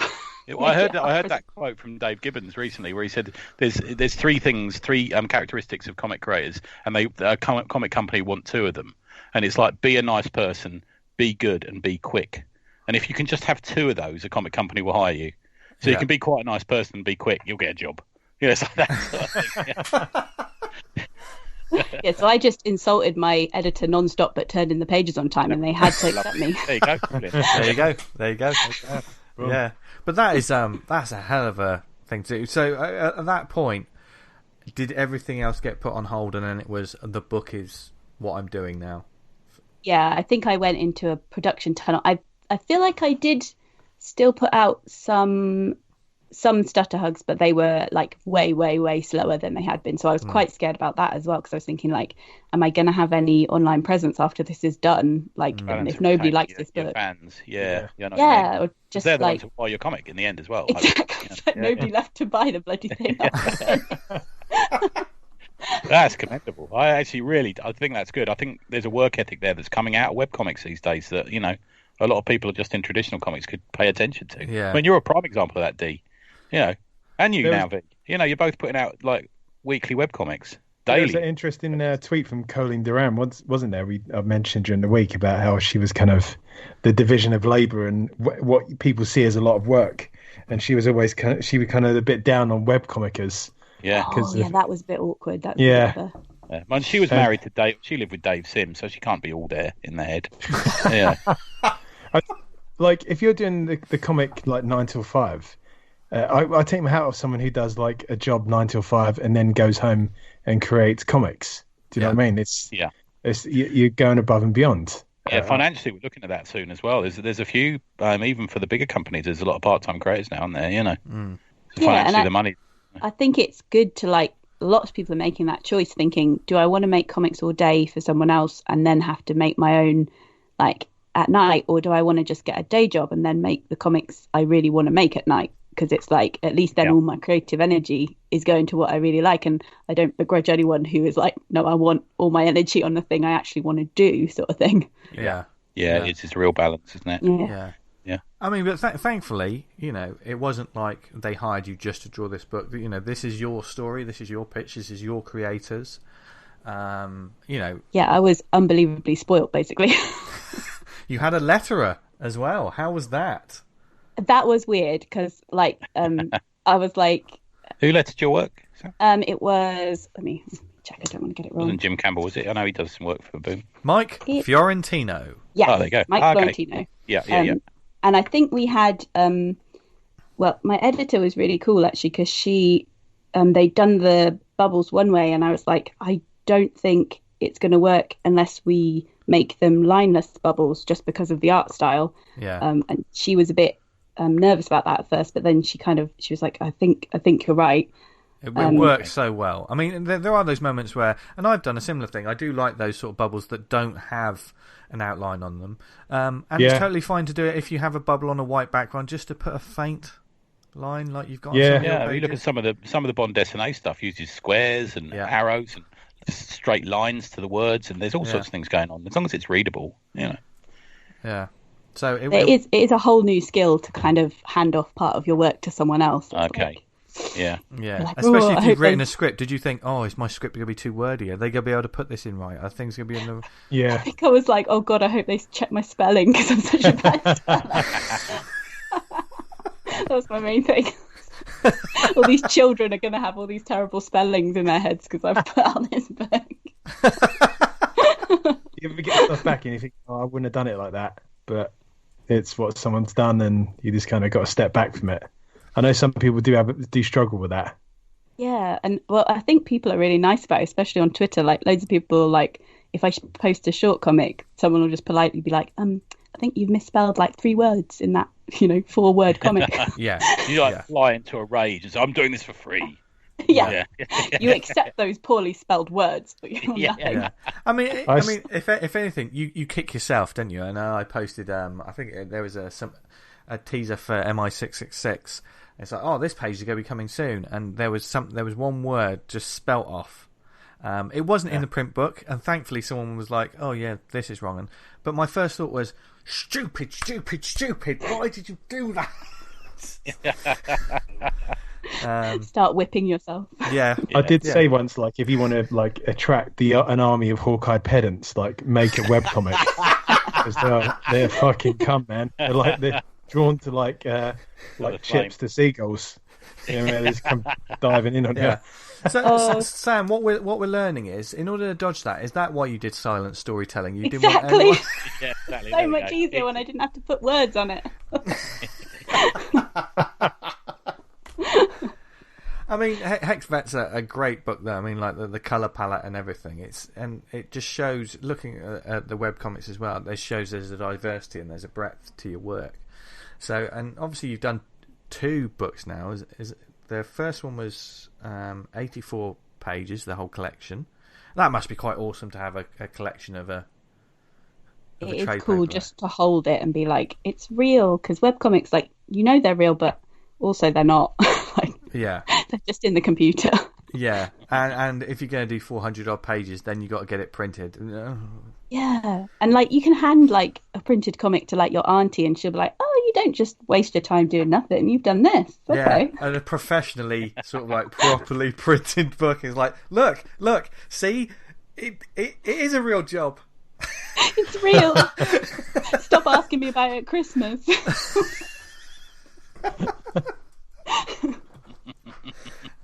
No, seriously though, folks, it is a great all ages book. It's one of the it's unique. It's got its own voice, like new characters.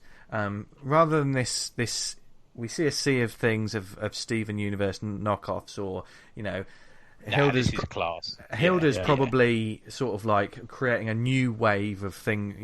We'll get sort of the Diet Hilda books probably in the next few years, but that's why books like this are really important, and especially if you've got kids and you want something that is, you don't have to worry about. I mean, we've had the question of, is this okay for kids?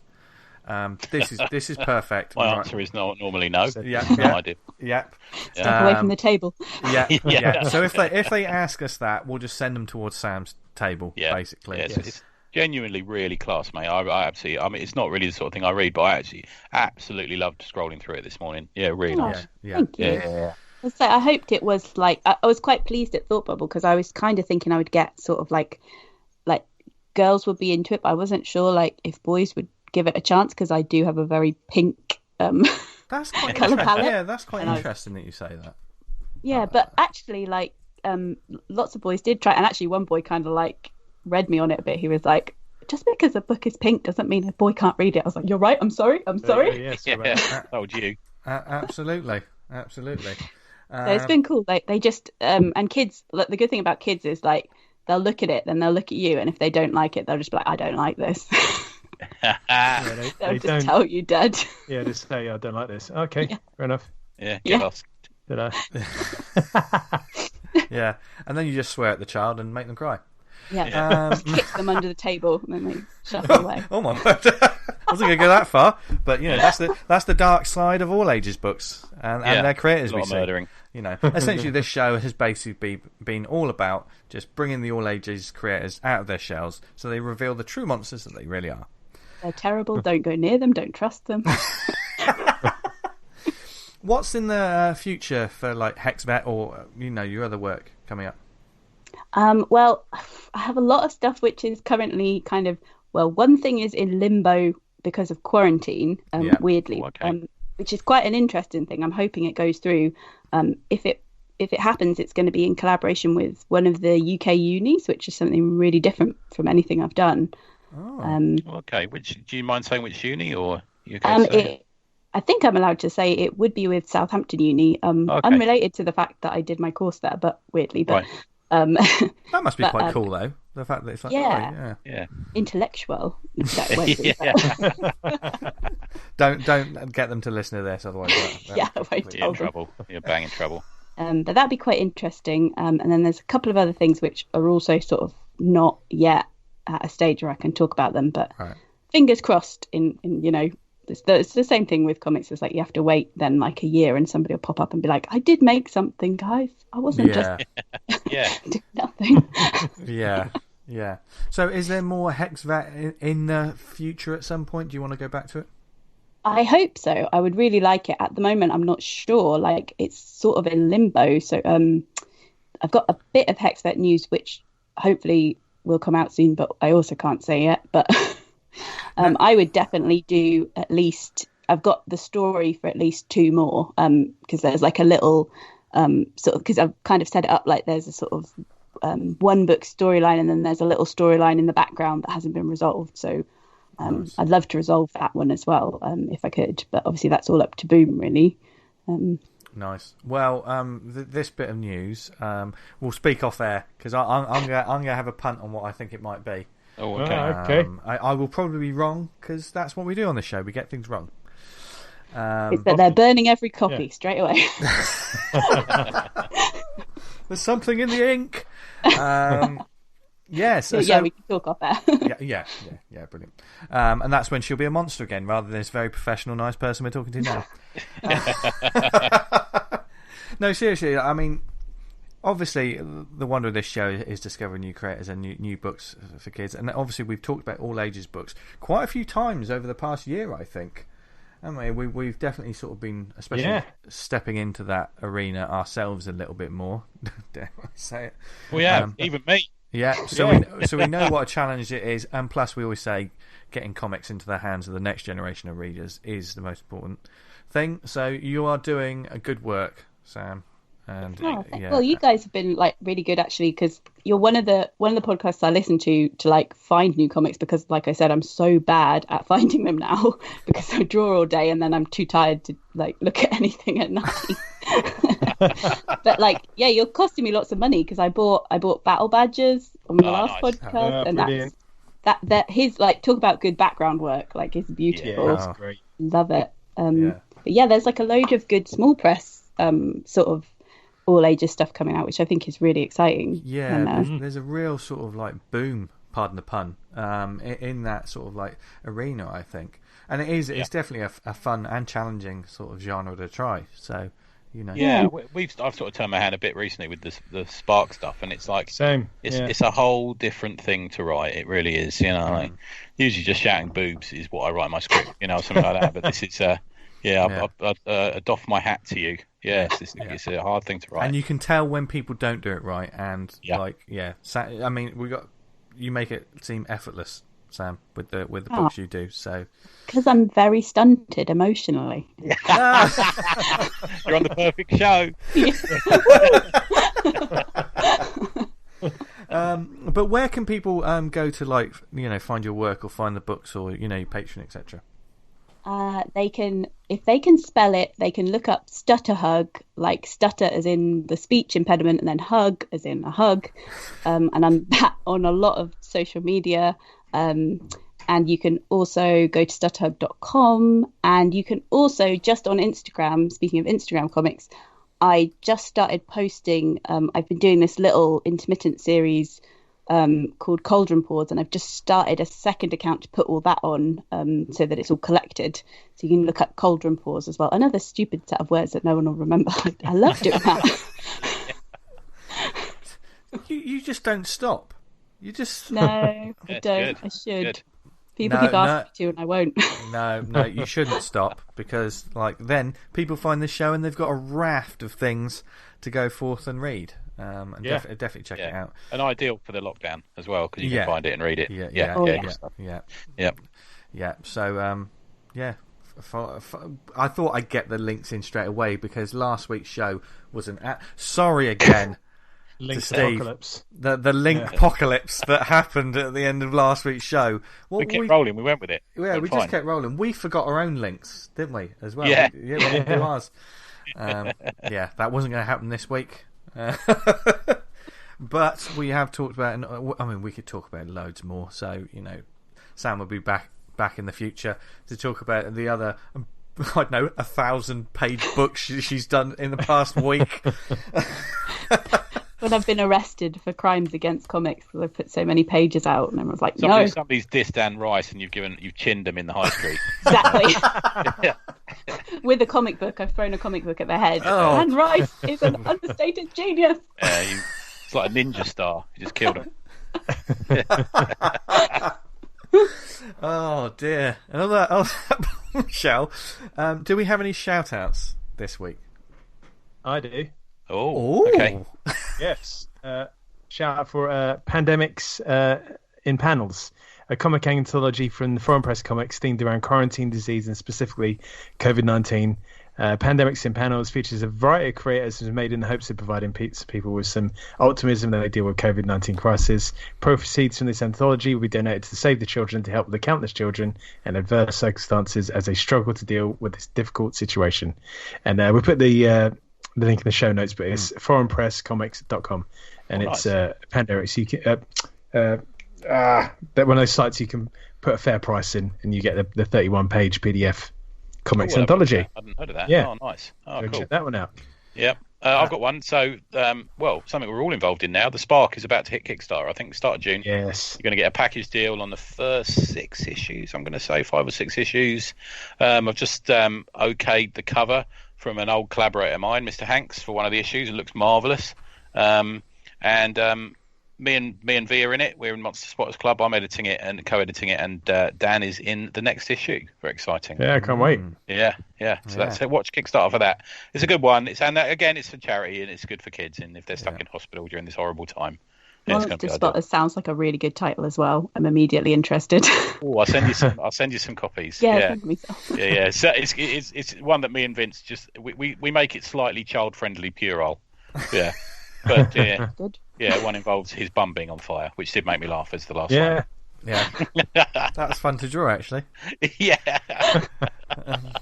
Because it's not just fire, but you'll have to read the comics to find out what it is. Yeah. Yes. Just a quick shout. Obviously, we haven't talked about it, but the news of sort of the MCMs are not happening. Nope. Probably very wisely, a lot of shows are choosing to just, rather than just constantly delay things, are just cutting the cord and stuff. Just want to shout out and hope all of the people that have booked a table or going to be there or whatever. I know a lot of people, of those shows, sometimes, and we've heard it on this show before, MCM's the only one I do because that's the one I do best at. That's where I get a lot of the income and stuff. So it's tough times, and obviously this is probably a big blow for a lot of people, so we hope you're all right. And hopefully the organisers are in contact with you and sorting out refunds and all of that kind of stuff, because it's also, as we all know, all of these conventions that everyone's set up for, there's money that's already been paid to get tables. So yeah, tell me about it. Yeah. We've talked about that off air. It makes me wonder what was going on behind the scenes, because the Excel one got made into a hospital weeks and weeks ago. Yeah. So I think a lot of this is down to the fact that they can't cancel for insurance and get their money back. It's got to be a certain distance. I think there's a bit of that going on somewhere. You're about to say, Sam. Sorry, I interrupted you. Oh, I was just going to say, isn't Harrogate currently a hospital too? Is the it? Thought Bubble I didn't venue. realise that. Yeah. Oh, okay. So I was kind of watching to see what happens. Yeah. Yeah. Fingers crossed. Obviously, the organiser of these shows are going to do what's best for everyone involved, because and do you know what I mean? If you have a problem with it, don't be stupid, because it's if anyone's been to a comic convention, we talk about con crud and conflu at the best of times. So this is not the time to complain about not being able to... needs busters when the devil rides, or whatever that phrase is. It's tough times. Don't give grief, for Christ's sake. Yeah, and the organisers, obviously we've talked about indie shows on this time. Our heart goes out to all the indie shows and all the organisers that have to do stuff, and they're doing what they can to put on virtual cons and things like that. Yeah. So we just wanted to shout out for all that and hope everyone... There was an MCM virtual con as we talk, isn't it? It's just ending now, I think. Oh, okay. I didn't know that. Around the MCM one, yeah. If you put a hashtag on it, it will have finished by the time people listen. But I think they were selling. Well, I think you could probably still do it on Monday. Because I know MCM was going to be next Friday, wasn't it? Well, I think maybe it's running through the week then. But I saw a hashtag trending about Interesting. MCM London or something. Yeah, you can sell your books. I think it was MCM London. Yeah, it's definitely MCM. Yeah. So anyone that knows more about that or checked it out or whatever, let us know, and let us know what it was like, because I've got to tell you, the first convention that comes back, people are going to go nuts. Yeah, I'm going to go crazy. It's going to be dangerous. It's going to be we all might die. Last day to Rome. Yeah. Yep. Caligula the night before. all for overpriced prints and dirty paper. God bless us, everyone. I'm going to absorb the Funko stall. Oh, don't do that in public, Tony. You know what we've told you. You can't do that again. Oh, I'd love to see you zorbing through a convention hall. Just knocking over all this shite that, Yeah. Oh, look, lunch boxes. Yeah. He's sort of like, he's like a cat in a washing machine. Oh, God! I can imagine that first Sunday convention, the comic collecting one, Tony. The Mart, Oh, the yeah. comic. Yeah, the Mart. That'd be a bit like Dawn of the Dead, people fucking hammering at the doors. Yeah. Oh, Trying yeah. to get I in. can't wait. I was chatting to Falpy. We got together to put our Kickstarter together yesterday, and we're saying we can't wait for the next Mart. Oh, I'm desperate to go and buy a load of old dirty paper at a convention. Well, our plans to do a show live from the Comic Mart. That's our plan. We were going to do one earlier this year, weren't we? Sort of fell out of bed because of the virus. But yeah, we're looking forward to that. That'd be a good laugh. Yeah, but we're going to keep bringing you this show every week, and because we're in our bunkers, quite safe, and we're going to keep adding to your wish list pile and making people like Sam hate us because they're spending so much money on comics. Yeah, angry. Apart from the fact she's met us, that's another reason to hate us. But now Sam gets to be one of the people that is the problem because it's time for the recommendation section of the show. Lovely segue. Thank you. Who would like to go first? Should we have guest first? Yes. Like Let's do the guest first every time. Sam, what would you like to recommend to our lovely listeners? I've got 3 things to recommend, I think. Ooh, go for it. So I've got the first one is it's called The Lonesome Era by John Allen from Iron Circus Comics. And this one I kind of picked it up sort of on a whim at Thought Bubble again, which is where I got most of my comics. It's the only place I get out the house. Yeah, it's an expensive weekend, that one, to be fair. It is. Lost all my profit on books straight away. Yeah. But it's just like this black and white, and it's really big as well. I don't know how many pages this is. It's a lot of pages. But yeah, it's like 415, it's a lot of pages. And it's just about this like little depressed cat called Camden. And it's sort of I'm in. depressed cats. Yeah, this is why I picked it up. It's not a mystery. But it's kind of like, it's sort of like just really captures sort of how depressing and pointless teenage life feels when you're a teenager. It sounds very sad. I feel sad now. It is sad, but also it's really funny. Like he's in love with his best friend, who is this like terrible, chaotic little monkey character who is just like getting him to shit constantly. But because he has a crush on him, he like goes along with it, and he's stealing something for him, and then he runs away, and then he like breaks his leg and has to go to hospital, and then he's like, there's these horrible bullies, and it's fun because it's sort of like the tone is quite realistic, but then every so often, like I think the page that sold me was he's in the hospital like ringing his sister to tell her that he's like messed up his leg, and then in the background this little animal just runs past with a knife stuck in his head. Like crying. And it's never explained. And then later he sat in the waiting room with the knife still in his head, but sort of sat waiting patiently to be seen by the doctor. I can see. I just googled it and looked up. There's a cat with a knife stuck in his head, and the main character's going, "This place is fucking creepy." Yeah, it's great. And the monkey is just like this terrible. Like everyone's had a friend like him, where he just wants to go and do ridiculous stuff and get drunk and try and buy drugs, and he's just a terrible influence, but the main character loves him, so he's going with it. Awesome. This looks great. Yeah, it was really good, and I'd never heard of it before, so it was I think when you find a book like that, it's extra exciting because you're just like, I've never heard of this, and it's really cool. So sometimes it's nice when in fandom to be the first person to like something, isn't it? I know it's a slightly sort of selfish thing, but I always remember when, for example, when The Office came out, and I immediately liked The Office, and then everyone else got hold of it. I felt like saying I liked it first. Yeah, it's a bit that, isn't it? I don't like it anymore. Yeah, exactly. Yeah. Yeah, I've had that attitude a couple of times, and you think that's childish, but yeah, you do get it. Yeah. So I like this when no one else fucking liked it. Yeah. I feel a bit like that occasionally with Marvel movies when Someone's going, "Oh yeah, do you like comics? Oh, do you like Deadpool? Have you seen the movie?" I'm saying, I like Deadpool before he's a movie. Yeah, it's like that. You're too late. Get away from me. Yeah, leave me. Cool. Then over exaggerate, folding your arms. Yeah. Oh dear, brilliant. Okay, and you got another 2? Did you say? Yes, I got another 2. I've got. I'm going to butcher this name. It's a webcomic called By Bloemen. Okay. Bybloemen, and it is a little black and white webcomic about the Dutch tulip rush, but set with the perspective of 2 demons that are trying to tempt Dutch traders into doing like sinful capitalist buying of tulips. You know, when it started, I thought, "Where's the comics? Where's the comics?" Yeah, and this then is a bit niche. Yeah, here we go. it's like something you could only do in a webcomic. Because how would you pitch this? It's like yeah. What there is, if you look it up, the art style is really interesting as well. It's almost like sort of old picture book or maybe like woodcut style as well, but also cartoony. It's really cool. Nice. Yeah, that's my web comic. And then I've also got something which is a comic in progress that isn't finished yet, but this artist called Sarah Ares is adapting The Worst Journey in the World to a graphic novel.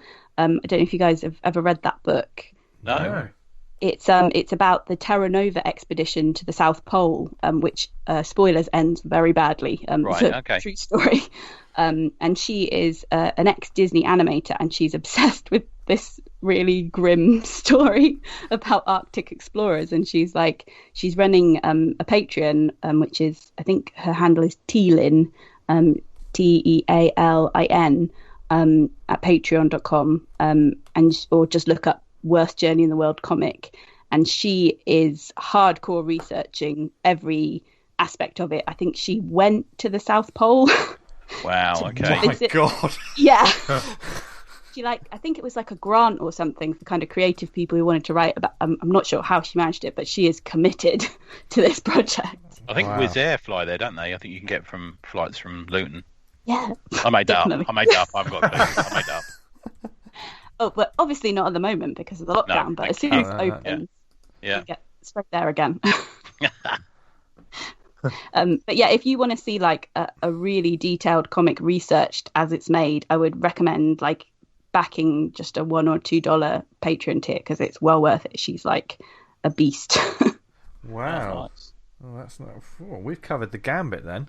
Yeah. Like 3 things. That's awesome. And they, to be honest, they all sound like books that I'd definitely be interested in. So thanks for that. Yeah, they're all books I haven't heard of as well, which is nice. Yeah. Yeah. That sounds Now awesome. you guys can lose all your money. Yeah, exactly. Thanks. Yeah. Don't need much help with that. Who's next? Go on, D. Do you want to go?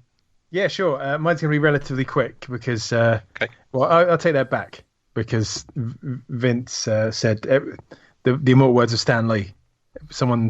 Every comic could be someone's first. Yeah. And this is on the Comic House app, uploaded by John Tucker. I think yes. last week, the week before, and it's picture books for bad people, the collected works of John Tucker, and it's a beast. 323 pages. Yeah, fantastic. Gold. Of gold. Yeah. We're missing his live stream because he's live streaming at the moment, isn't he? He's I always think like it's come to get on to that. twice a week now. The live streaming. Yeah. John. Really, really fun to watch and kind of I have it on while I'm working. Yeah, it's nice. get involved with, and it's the complete works of John Tucker from 2017 to 2020, a series of absurdist kitchen sink one-shots that were described as funny yet touching, Rogue Frontier, and delightfully surreal pipe dream comics, including 8 full-length titles, 7 mini-comics, and a preview of his first graphic novel. I can't recommend this enough. Yeah. If you like John Tucker stuff, it's just Great a kind forward as well, really good forward. Yeah. Is it? Oh, I knew it. As soon as you said great forward, I thought, here we go. There we go. John stuff's just absolutely great. Like it's dipping in and out. You don't have to obviously sit down and read all 323 pages in one go. Yeah. But there's so much in it. It's such a great title, and I think, don't quote me, John might be giving a portion of the money and to charity. Yeah, there's a cat shop. Yeah. Yeah. He's done a couple of live I have to streams. say, having watched the live stream and being a friend of both John's and Cliff's, there's definitely a buddy cop movie in their relationship. Yeah. Yeah, or a comic. There's a buddy cop comic in Yeah. Cliff Cumber and John Tucker doing ridiculous things together because they're both crazy people, aren't they? Do you know what I mean? Yeah. You kind of like John Tuck's got that kind of dour, kind of laid back thing, and Cliff Cumber's like the well-spoken, energetic kind of. Yeah. That is some sort That of, kind of. yeah. It's... Duo. Oh God, the titles I'm thinking of in my head for that. Right. Yeah. Yeah, that's fantastic. You can check out if you go to Comic Houses. John's got a list in there for his available comics we can buy through him, and his own site, which we'll have to put in the show notes. Speaking of Cliff Cumber, thanks to Cliff for his latest podcast and all the nice things he said. Oh, should shed that on the shout outs. But yeah, it's really nice. He gave a lot of small press titles a shout out, including Vince's work on Black, my work on Vanguard, and anyone else. Our comic's coming out. Yeah, so I've just sent him the lettered version of the comic I'm doing with him, and he was so excited. Yeah. Ken's lettered it. Shout out to Ken, actually. Ken Reynolds. He's really applied himself to the style of the comic in the lettering. It looks brilliant. Yeah, really good. Nice. Do you want to go next, or shall I go next? You go next, B. Yeah, I've got. Yeah. Yeah. Okay. On a completely different sort of feel and atmosphere. I'm going to pick another book that I was going to talk about last week about Scout Comics, from Scout Comics. Sorry, before I just ranted so much about a disgraceful, filthy comic that I absolutely loved. I didn't have time to talk about this one. It's another one. It's written by Max Hoven and Aaron Crow, their credits are Fall Peak, which I think may be a webcomic. Don't quote me on that. Folks, okay, right. And illustrated by Gabriel Ayumazark. Did I get that right? That's going to be fine. That'll be fine. I'll leave it. I'll change it in post. No, we won't. No, we won't. This is a book called It Eats What Feeds It. And it's very dark, atmospheric, sinister horror tale that goes like this. Francois, a stunning middle-aged woman, has developed a worsening affliction and needs a young caretaker to keep up her lavish Creole mansion deep in the mystic bayou of Louisiana. Kenny, a teenage half-wit looking for a summer job, happily falls right into her lap. Blinded by her beauty, Kenny accepts her offer, but ignores the fact he's required to slide raw meat into a slot on the bolt-locked, steel-plated attic door he's restricted access to. I can't see where this is going to go bad, can you? But as Kenny's ages. This is all ages. As Kenny's adoration becomes love, Francois's health begins to plummet, forcing Kenny to learn the truth about her secrets before either of them is prepared. This is I really, really enjoyed this book, actually. What we got sent was it's a 65 pages, what we got here, and it's a complete story. I think it may be 3 individual issues when it comes out. I'm not sure. But, I don't want to make any commitments. But it's definitely a really, really creepy and atmospheric story. The setting of the bayou is just gloriously sort of shown. The artwork itself, it has a very anime feel. The artist is clearly, influenced and does that kind of work. But it does work really well with this. And there are moments of over the top. When you watch those sort of anime films and the, there's monsters and the blood's completely over the top, and it's not graphic, but it's supremely atmospheric. And there's a real building of tension and atmosphere and terror, because it does what brilliant horror does and doesn't show you too much. It doesn't completely give the game away. Even when the reveals happen towards the end, it still leaves a lot up to the imagination.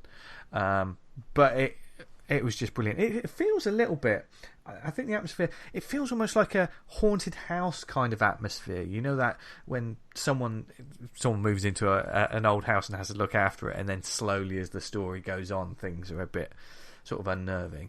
It has that kind of feel. It's not all ages. There is a bit of death and a little bit of death and destruction, but not too much. It's just a bit sinister in a brilliant way. Plus, I think why I wanted to read this book is the title. What an amazing title! It eats what feeds it. I mean, that's pretty. Sold me. I want to see it. It's I'll have to. I'll show you this, Sam. See what you think of it. It's a bit like sort of Four Kids Walk Into a Bank. It's those sort of titles seem to be quite at the moment, don't they? Yeah. You know, they're like a little exposition bit of the story. You kind of it's explained to you. I kind of like that idea. Yeah, exactly. And if done right, like this, it can be a hook that draws you exactly. in. So definitely keep an eye out for this one. I know the creators are they are a little vocal on Twitter and stuff, so I'll put links in the show notes because they're obviously proud of this book and passionate about it and excited that it's going to be coming out from Scout Comics. So yeah, I'll put some links in the show notes, but look out for it because this is that's been a little goldmine, that email we got, isn't it? Yeah. It's nice. It's nice when you discover sort of new as I said last week, new publishers that aren't new. But when you discover a publisher and you realise there's a goldmine of actual quality. Yeah, Magnetic Press was the last one like that, and they pop up every few months, don't they? And oh my god, what's all this? It's happened so many times to us over the period of this show. You know, from the Europe comics addiction that we have, ongoing. So it's just great to see. I love all these little publishers just getting great creators together, putting unique books out, and so just look out for it. So cool, that's nice one. Mine is I'm going to recommend it, but you can't actually buy it at the moment. So there's a twist there, isn't there? A twist in my story. Nothing's normal with me. I have to say, I got sent the first 3 issues of this. I loved this book, absolutely loved it, and I'm hoping it's going to be released at some point soon. I've just sent you guys. It's called Maximum Allen, and I've just sent you the cover. I've sent it to you on the Twitters, Sam, so you can have a look on the DMs. Just looking, I'm scared to look. Listen, when I send someone a private message, it's not always like that. I love that cover. So the Maximum Allen, immediately, it's a close up of a man brushing his teeth and a load of blood coming out of his mouth, and he's got quite a big grey black beard, and it's done in the style of Watchmen. So it's got that vertical yellow writing. What a great cover, guys! Yeah. I love that cover. Yeah, that would probably definitely be one of my picks in the weekly cover. Yeah, definitely. Yeah, and it was sent to me by Brian Rankin, who is a listener at Palavars. I met Brian at Glasgow Comic Con last year. I think he bought a comic off me. It's very kind of him. But it's written in letters by Ross Leonard, art by Brian Rankin. It colours Dave Newbigging. Separations by, here we go, Ludwig Laguna Olimba. That can't be real. That's spot on. That's brilliant. Fonts by Blambot. There you go. It's 3 issues. It is exactly what you think it's probably not going to be. It's a story of Alan Moore, done in Is it really? I can. Yeah. Oh, wow. Yeah. It's absolutely nuts. It starts off as a sort of little suburban street. The alarm clock goes off. A hand smashes the alarm clock. A hand reaches down for those sort of boots. The sort of, I don't know, goth boots with loads of metal bits on them and wingtips and all this sort of thing. Yeah. And then a hand puts, those weird rings that Alan Moore wears. They're like claws, aren't they? Yeah. Very nice rings. Like talons. Yeah. The hands reach down and put that, and you still haven't seen Alan's face at this point, so you're thinking this is Alan Moore. He puts on a sort of weird coat. I think it's a dressing gown, actually. It's got that sort of cord like a dressing gown has. And then he dives through the window in his pants. We're just wearing the rest of that. It's like very true to life, kind of downbeat. Exactly. Yeah, biographical. Yes, definitely. Lands, it does that sort of power land that you get in superhero movies. My name is Alan Moore. I write comics. I'm a master of storytelling and deconstruction in the medium, and he gets punched in the face. He falls to the floor, and he's surrounded by an army of they're kind of all Alan Moore, but they're different versions. There's like a robot Alan Moore, a giant Alan Moore, a sort of reptile Alan Moore, an LSD Alan Moore, and he's just surrounded by all these. There's like a wizard Alan Moore, and I think what they're saying there is there's a lot of copycats and there's lots of different views of Alan Moore, I suppose, out there. Is that what they're saying with it? Yeah. This sounds great. It's fucking mental, totally mental. I love that title. It does sound like something that should have Partridge in there somewhere. Yeah.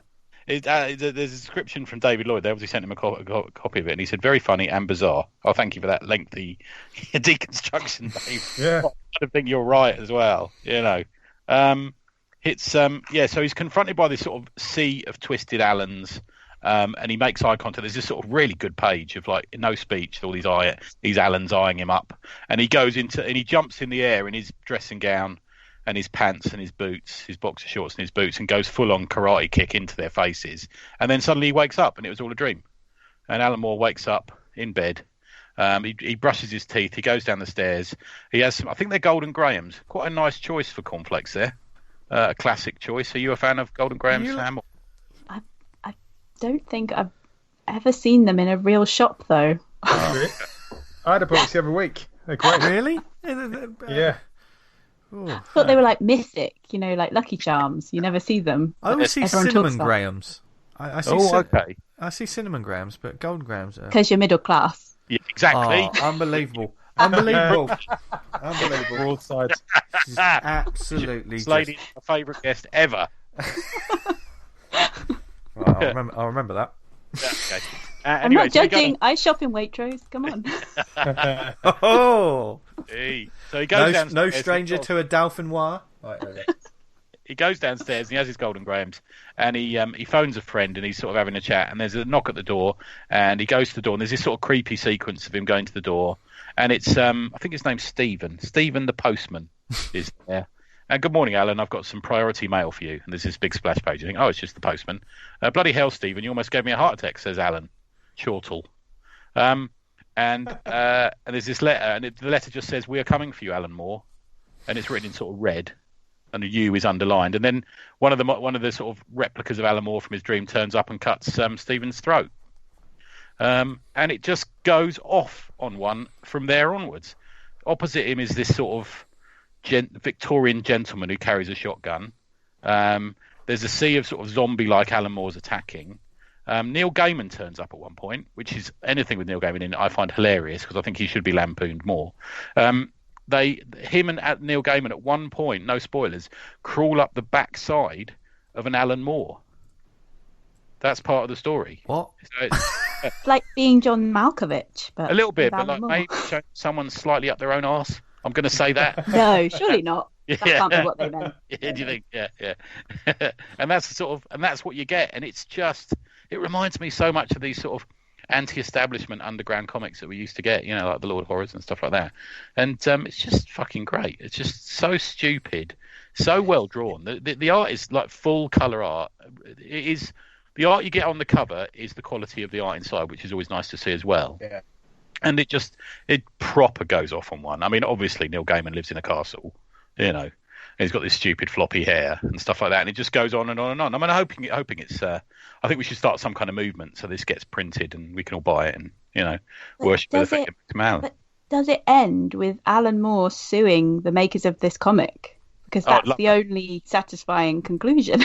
That he starts a lawsuit. Alan's kind of a hero, though. He is kind of all right in it, And there's all these imitators, who he has to, do various things with. But him and Neil call up the bumhole of one.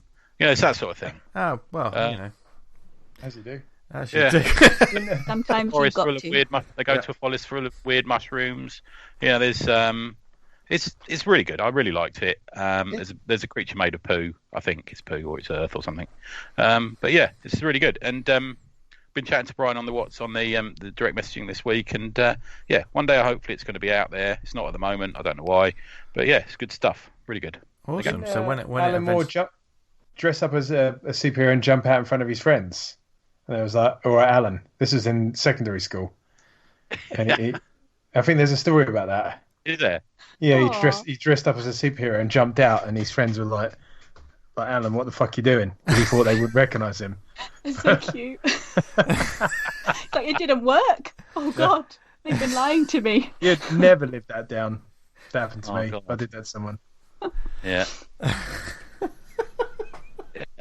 Probably have to move house just to get away from that. Yeah. That would be too much. That's why he grew that beard. Yeah, maybe. Yeah. Maybe that's the point of the talons. Anyone takes a piss, he just slices their throats. We started getting into that witchcraft and stuff, and it's like, he used to do his fucking superhero shit. He's fine. This is getting. He believes it's a demon in his toilet now, so it's probably he's better off. Well, we've all had one in there. Yeah. Right. Just that lamb booner that's past its sell-by date. Oh, God. There you go. Wonderful, wonderful. So we'll keep you posted when that one's going to come out, because I think there's a lot of our listeners will want to check that one out when it comes out. Yep. As well as that fantastic list of recommendations to add to your wish list, to check out, buy, I don't know, check out the Patreons, etc. There's loads on this show for you to take home and read over the week to keep you sane. So we hope you enjoyed this episode, and thank you again to Sam for joining us. And as that proved just then, you lowered yourself to our level right at the end. That's what always happens. We'll always get there eventually. Yeah. As long as everyone knows they need to go and watch Interview with the Vampire. Yes. Yeah. Well, it was all worth it. Truly be one of us. Yeah. Yes. Yeah. But yeah, we hope you all enjoyed this week's show. It's been fun for us, and we hope you enjoyed it as well. So if there's anything that we talked about, or if you want to let us know about people's plans during all of this craziness with your comic events, or if there's any like planned, I don't know, charity events that you're going to be putting on online, etc., let us know and we'll shout them out in the shout outs. You can email us awesomecomicspod@gmail.com. Also let us know if like we got names wrong, or but don't let us know if we got any lettering wrong in any of our comments, because we'll smash you up. Well, I was about to say we wouldn't respond, but Tony will smash you up. I'm available if you get any shit around lettering. Just £5 an hour. I'll go and smash someone up for you, Sam, if you need. Yeah. I'll keep that in mind. Tony will clap you up. That's common parlance. Yeah. Croydon parlance. Common parlance. Oh, blimey. We've all really gone upper class this week. Vince likes to say Dan's had his word of the week. That'll do for this week. That'll do, won't it? Parlance. Yeah. Lovely. If you go to Twitter, you can follow us at The Awesome Pod, where we post out who our upcoming guests are, or perhaps if it's just the three of us, we might say, what do you want to ask us? And then we're just probably bullied by a lot of people. If you do the Book of Faces, go to facebook.com/awesomecomicspodcast. If you want to do something, join somewhere fun that's a fantastic community of people, and it's not just us saying it, the people that are actually part of this group, they do all the selling for us, so we don't really need to. It's the Facebook group Awesome Comics Talk, where there's awesome stuff happening there all the time. No shameless plugging of Kickstarters, no copy and pasting of links and things like that. Yes, 3 people. They will just get deleted. Yeah. Sometimes I just delete them, and then like 2 hours later, you get another attempt at posting. Yeah, I think they must think, did I not do it or something, or it didn't work? Yeah, I've actually started messaging people who do it like 3 or 4 times now to say, look, are you a listener? Yeah. Because that's not what the group's about, because it's just talking about comics, making comics, just everything. We had a new art thread. What's the new art thread? Yeah. It was a good one this week, and everyone went to that, didn't they? Yeah, Cryptid. Yeah, I missed out on this one. I didn't get a chance to do something for it this week, but yeah, so I'm looking forward to checking out that art thread, because Dan Butcher just shouts out. How often are you doing it, Dan? Fortnightly or weekly? Fortnightly. Yeah. So what's the next one? Do we know yet? Or no? I'll put up a suggestions tomorrow, and then the day after that we'll vote, and then 2 weeks, and then we'll draw whatever the top voted thing is. It was actually quite a sensible one, because knowing what sarcastic to piss takers our listeners are, that you put sort of superheroes on the toilet. Yeah, we love you for that. But you put superheroes on the toilet, it's going to get voted high, Or if you put there was in there dead or something, it was in there, wasn't it? Yeah, I'm surprised it didn't make it actually. Yeah. You put that suggestion in there. Someone suggested it, so it goes on there. Yeah. Oh, well, okay, I suppose. It's democracy, Vincent. Democracy rules. That's true. Okay. The only thing it isn't a democracy is when doing this show, because I run it with an iron fist. and then when I press record, it just all goes tits up. We have the illusion of me and Tony taking the piss when actually it's all pre-scripted. Yeah, it's kind of a loose fit. Yeah. We A had lot to. of lines to remember. Yeah. It's amazing acting. You're very impressed, aren't you? Yeah. I did appreciate the improv this week, Sam. It was wonderful stuff. Oh God, I'm still recording. We got to do the proper bit. So thank you for listening to us, whether it was on the website awesomecomics.podbean.com. If you listen to us on iTunes, subscribe and leave a review. It just helps get the word out and more people discover amazing comics and add to their wish lists and check out webcomics, etc. If you listen to us on any other networks like Spotify, Stitcher, Podnose, Podknife, what other networks are we on, Tony? We're on Pod Yippee Yippee KIA. Oh, he threw me for a loop there. That wasn't what I thought it was going to be. It's another Happy Mondays reference there for you. Oh, Tony, are you a Happy Mondays fan? I don't mind them actually. I quite like them. Yeah. I'm not. That's all I'm going to say. I was going to be Pod Immediate Dampness, but I thought I can't say that. Well, you've just said it. Thank you. See what we did there, folks? Well-oiled machine. Where can people find us on Twitter, etc.? Tony, not like that. Tony Esmond. That's my name. You can find me anywhere. I'm a legend. Not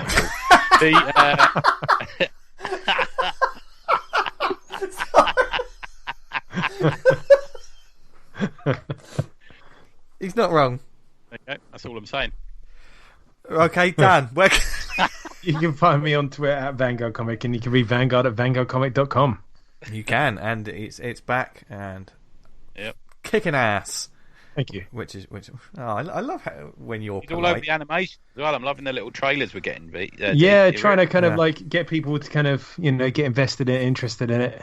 Yeah. I think I might just have to put my hand in my pocket and buy advertising. Yeah, I want to see more A lot less amusing hassle. Vanguard videos from you, though. I miss sexy them. videos you used to send us a while ago. What's happened? I have to get back on it. Yeah, They were gold. sort Absolute gold. it out, Dan. I did do the house move, and then all this fucking lockdown shit came along. So it's kind of Do you hear this, Tony? It's just nothing but excuses, isn't it? excuses. Yeah, I want more sexy videos from you. What? What? Not like that, Herbert. Should I leave the call? Just doing it to impress you, Sam. Okay. Where can we find you, Sam? Changing the subject. The Stutterhug, if you can spell that. I'm not going to tell you how. You have to work. There you go. Of course, I'm going to put in plenty of links in the show notes, or whatever. You can find me on Twitter and Instagram at Jester Diablo, and I mentioned it a couple of times, but I've got an Instagram comic that's posting every day called Black. I'm following it. It's really cool. Oh, Yeah, thank isn't you. it? I love silhouette comics. That's like one of my favorite things. I'm really, always a big fan if anyone does like those sort of, they're really fun. Lovely as a little printed thing as well. I'm really looking forward to seeing that printed as well. Thank you. Well, there's plenty more pages to come. It's just been a fun sort of art project, really, just to do something different and dealing with that sort of like one colour, and then with a lot of it, the brain is, like you say, the silhouettes. The brain is sort of filling in the blanks, if that makes sense. So you don't have to worry about too much detail. So it's fun. Yeah, but you can find it on Instagram. Follow it at Black the Comic. That's BLAK the Comic. A new page goes up every day, and I'm thoroughly enjoying it. I got you a new reader, didn't I? Yes, thank you. That was lovely.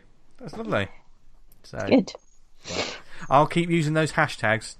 There are some people on there who aren't just teens. There are old people making comics on Instagram too. What the hell are you saying? What the hell was that? That was it. I'll send you that $5 later. What? That is.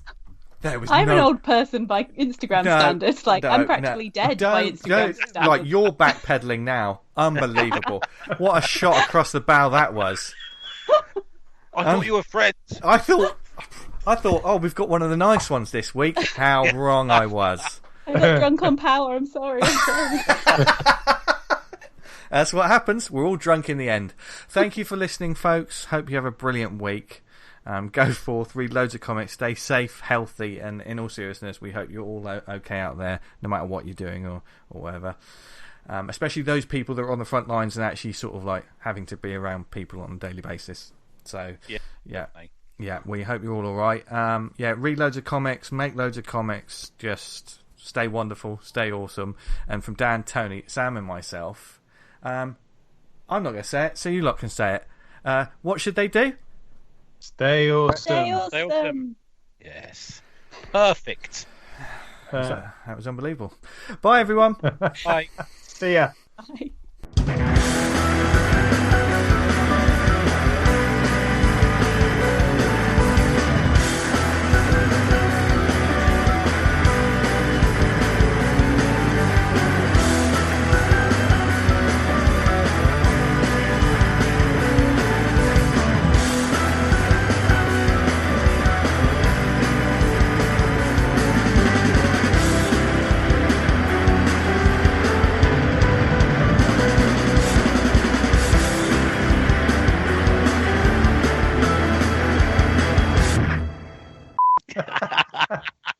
That was the most like, oh my god, what have I become involved in? Goodbye from you. There. I'm going to get sued.